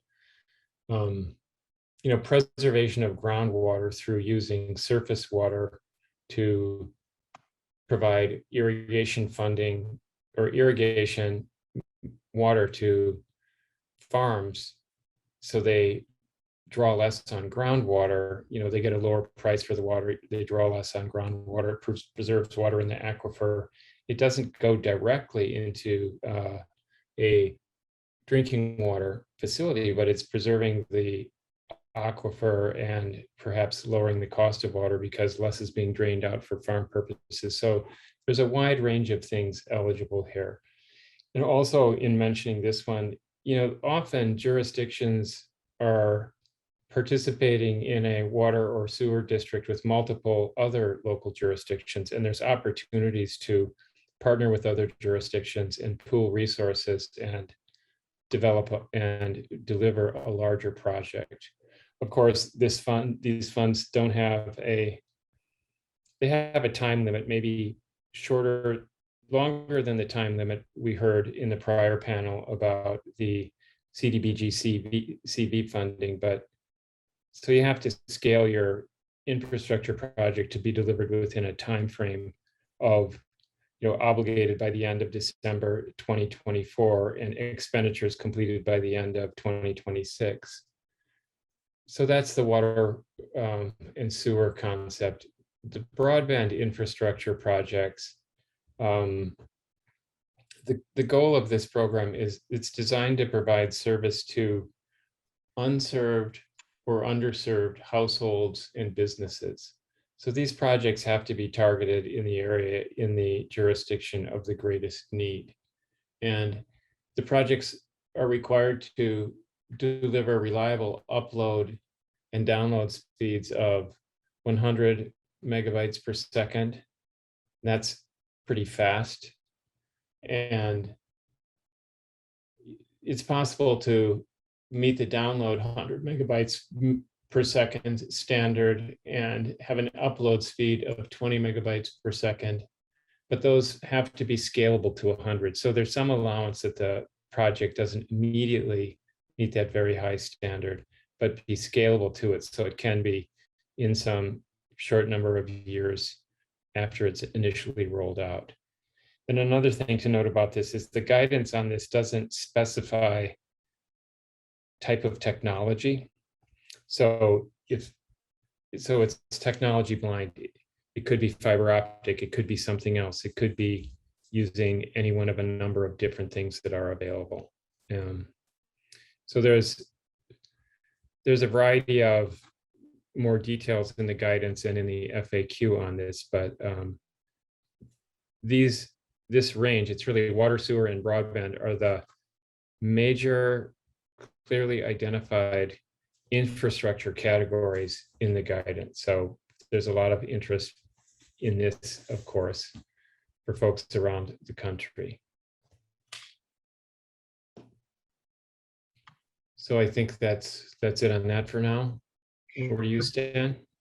Yeah, very briefly, we'll talk about some ineligible uses of funds. Some ineligible uses have been defined by Treasury, but it's always hard to have a definitive list. Some of these ineligible uses come right out of the statute, such as making deposits into pension funds, to fund debt service, legal settlements, other judgments, rainy day funds, or other infrastructure spending outside of the items that John just discussed. So it's a short list of defined ineligible uses, but certainly one can find other activities that probably are not going to fit into the box. But you really need to be looking at that process I talked about earlier about, what is the need and how is your activity going to address it in order to avoid the possibility of something being declared ineligible down the road. So good judgment's always a necessity here. Can apply that simple test of whether or not you feel like you can adequately defend your decision in public, as far as providing money to a particular activity. Again, in this context, I come back to the idea of identify what the need is and how you're meeting it. Beyond that, You always have the cost principles of OMB's Uniform Administrative Requirements for Federal Grants, generally known as 2 CFR 200, as a basic guidepost for what are eligible and ineligible costs. As we think a little bit about how Treasury has handled other programs and sort of the COVID collection, we have seen them continually pressing the boundaries as time has gone by, particularly as it relates to the Emergency Rental Assistance Program. We may ultimately see a similar treatment for fiscal recovery funds, but certainly that is not ripe at this point in time. But who knows where we will advance to over the next 12 to 24 months as jurisdictions seek to use these dollars and raise a number of different questions to Treasury's attention. But to this point, they've kind of stuck with the initial guidance from the interim final rule back in May, with the explanatory information from their FAQs. But we'll keep an eye on where Treasury takes this in the future. But John, few themes that we've noticed. Yep. Okay. Identified nationwide themes. And when I look at this list, it's obvious that anyone, and I'm sure many of our audience members can think immediately of a bunch of projects in these categories. But when I look at this and realize the general interest, I come back to the need for, some assessment of need, some thought done in the local government as to what are the priority needs, because obviously there are lots of needs, and this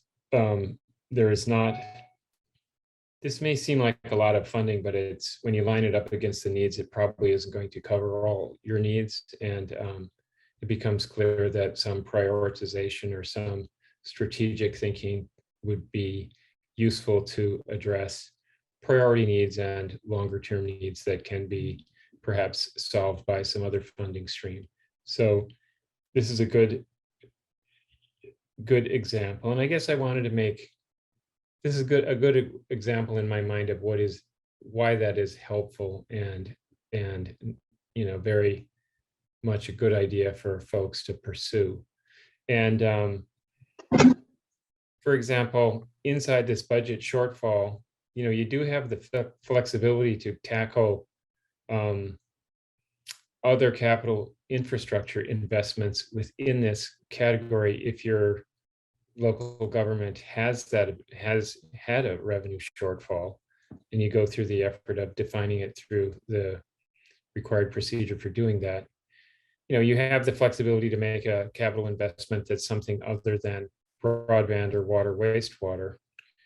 However, capital projects might take a really long time to complete, design, construct, and deliver. So you might have one that's almost done and short of funds, but so there's opportunities there inside that.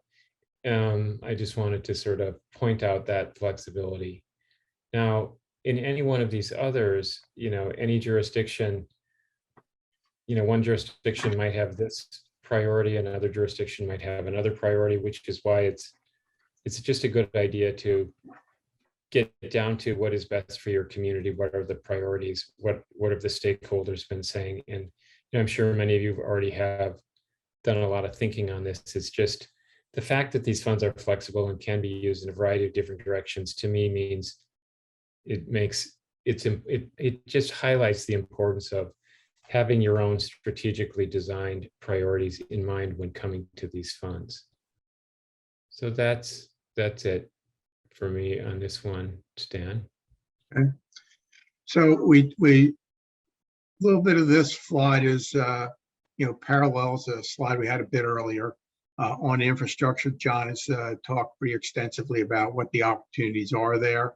One thing that I would call out on the infrastructure side within the water infrastructure activities is the ability to replace lead feeder lines into houses. In some jurisdictions, that is a very significant issue. That has a lot of downstream impacts and effects upon children. And if there's a need to address that in a significant way in a particular community, the FRF funding can be used in that way to get those lead pipes out of the ground and replaced with something that won't deliver that chemical to individuals consuming the water.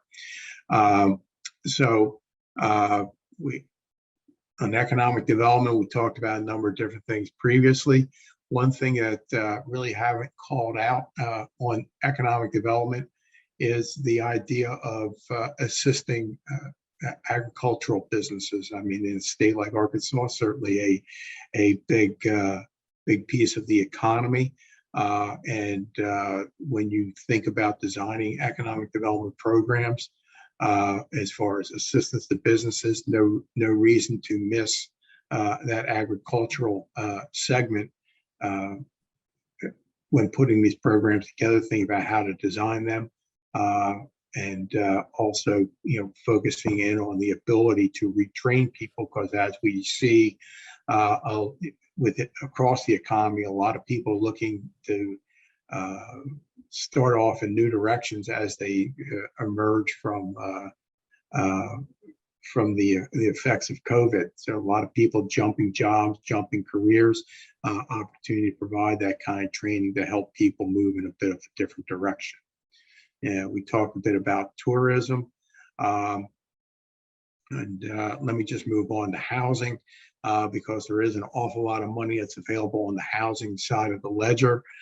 We can think of things like the Emergency Rental Assistance Program already out there, undersubscribed in a lot of jurisdictions, providing that kind of help to households that need it. But again, you could do some housing development with your fiscal recovery funds.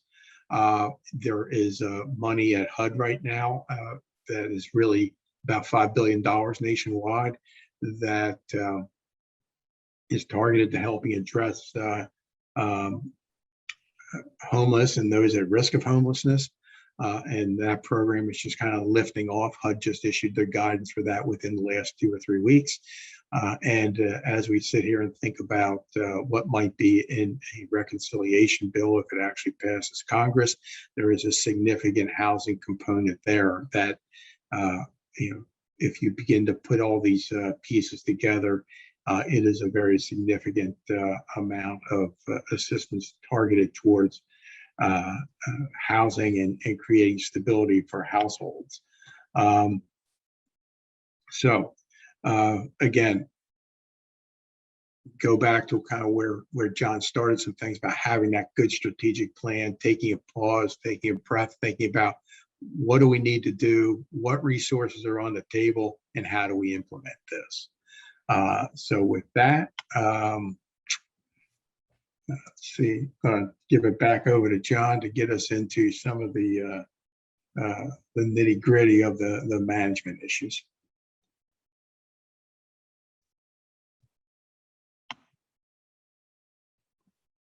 And I know everyone listening today was really waiting for this part of the presentation as being most exciting.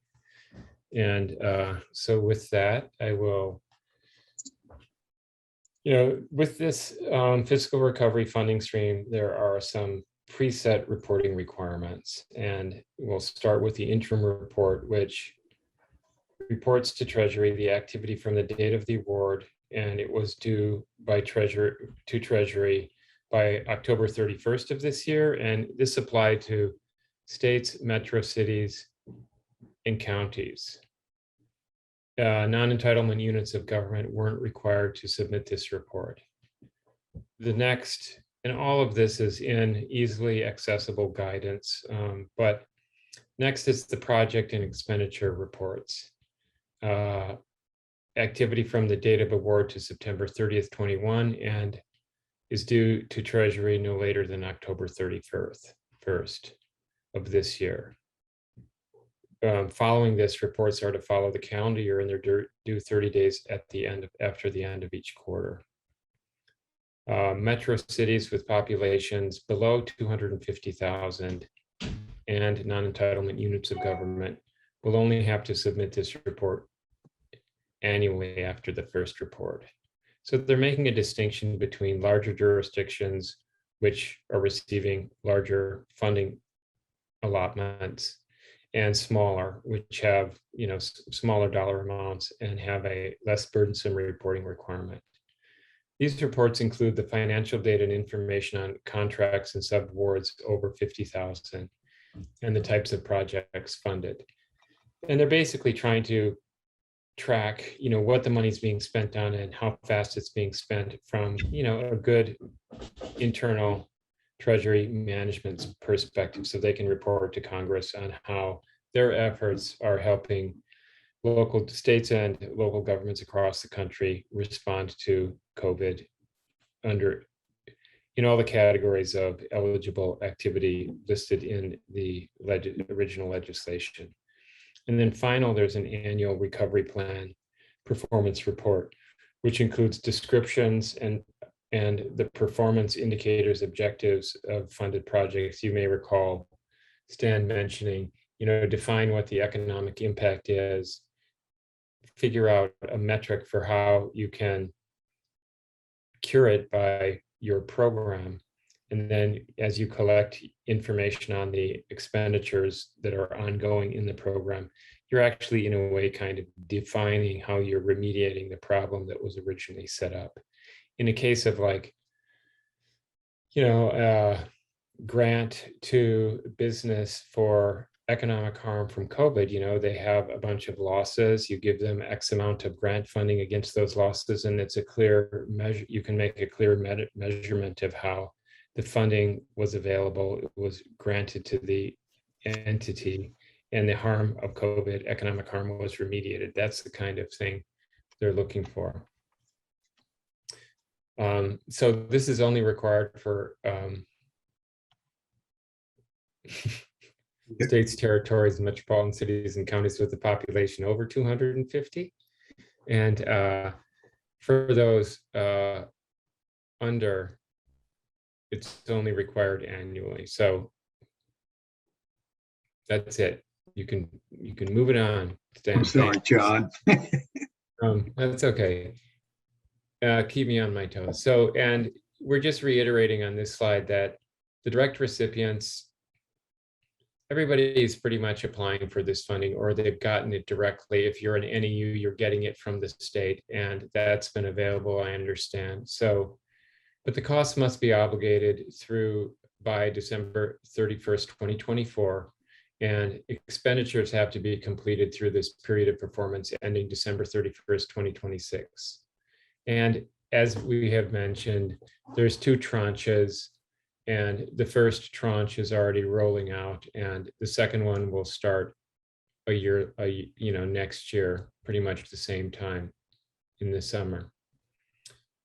And of course, states have an ability to adjust tranche allocations to non-entitlement units of government. Okay. Okay, we're going to sprint it to the end and have a few minutes left for questions. So the next 2 slides, a lot of this information just is a bit of common sense with regard to management of federal funds. With regard to implementation, staffing is always a critical consideration.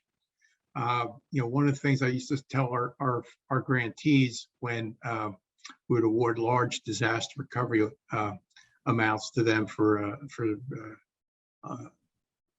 under the CDBG program, we would say that your structure is not built to handle this. You're built to handle and staff to handle sort of your year-to-year funding stream. When these large amounts of money come in the door, you don't have the people that you need in the places you need them with the kind of expertise you need. So you're going to need help in a lot of instances. So you need to think about recalling your furloughed employees if you have them, using contract help, hiring on a temporary basis, whatever your flexibilities are within your civil service system. There's always somebody who knows what those flexibilities are, even though they may not be used all that often. Seek those people out in order to make sure that you're able to secure the kind of help that you need to make this a successful effort in spending the COVID-19 response dollars.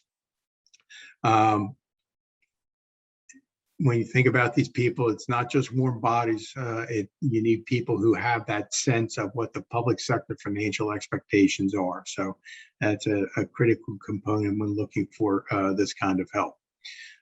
Always, as we've noted throughout this presentation, know what it is you want to achieve and how you're going to go about doing it. Incorporate benchmarks and performance standards for whoever's receiving the money and carrying out programs on your behalf. You have those for your internal programs as well as your external partners, and be sure that you're looking with a clear eye at where you want to be at the end of the day and what your future should look like. With that, thinking about management and reporting and audit, one common theme that runs through this is the need to keep thorough quality records to facilitate reporting, to facilitate management, and to address any potential questions that might arise in an audit context.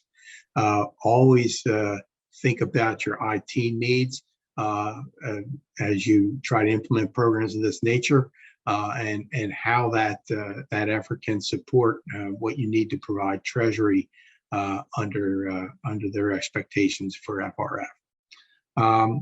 Always good thing to have a forward-leaning, positive outlook with regard to your public-facing information with what you're doing with the funds. Good offense here can go a long way and set the standard for how the public views your administration and management of these dollars. So make maximum use of your website and media sources as possible. Think about a dashboard that provides the big picture that people can easily digest with regard to your progress in using the dollars.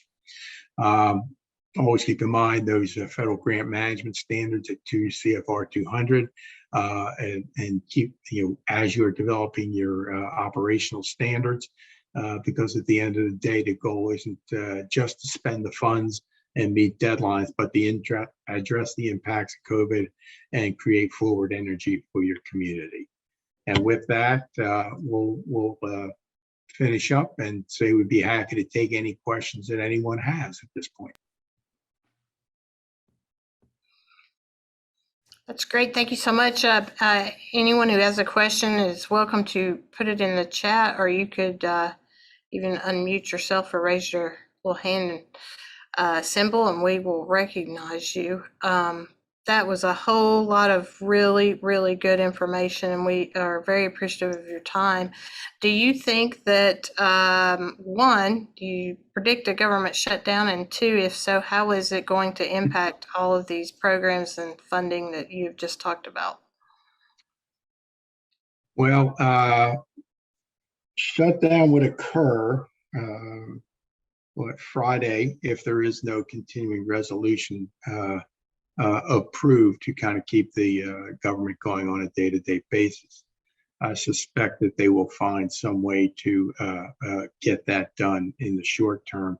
There are a lot of ancillary issues attached to that right now, be it the debt ceiling question, be it disaster recovery, because there is about $25 billion of disaster recovery wrapped up in that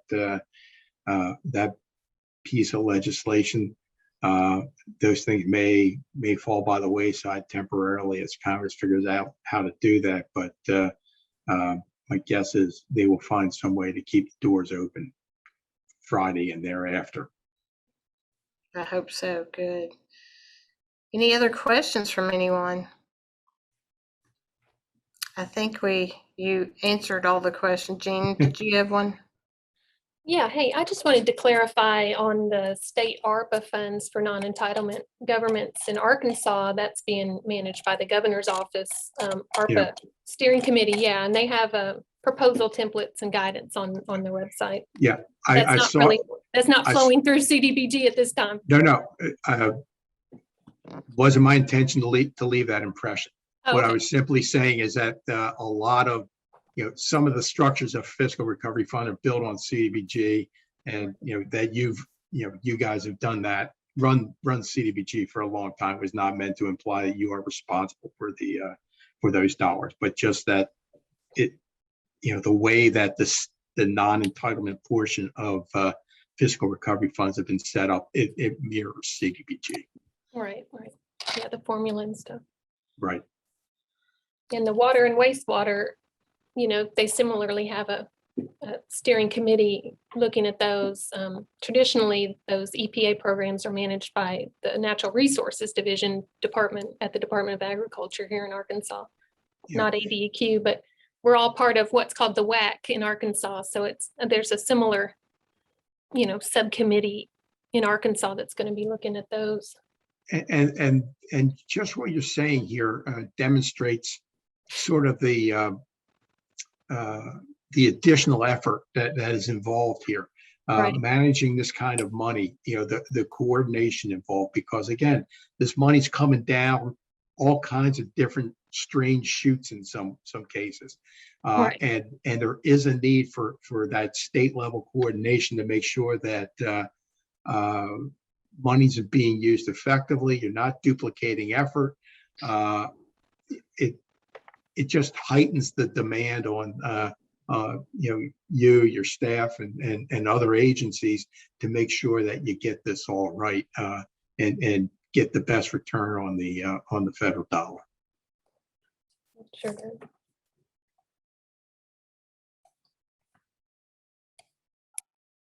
Okay, anyone else? I know it's the end of a long day. Yes, it was a lot of information everyone took in throughout most of the day today.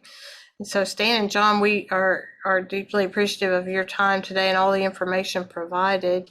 And in closing, I just want to thank everyone who joined us today, learned some strategies for navigating federal and state resources. We do hope to see everyone again on Thursday for our workshop on rural health care. And don't forget to get registered. Thanks, and everyone have a good night. All right. Thanks very much for the opportunity. Yeah, thank you. Bye-bye. All right.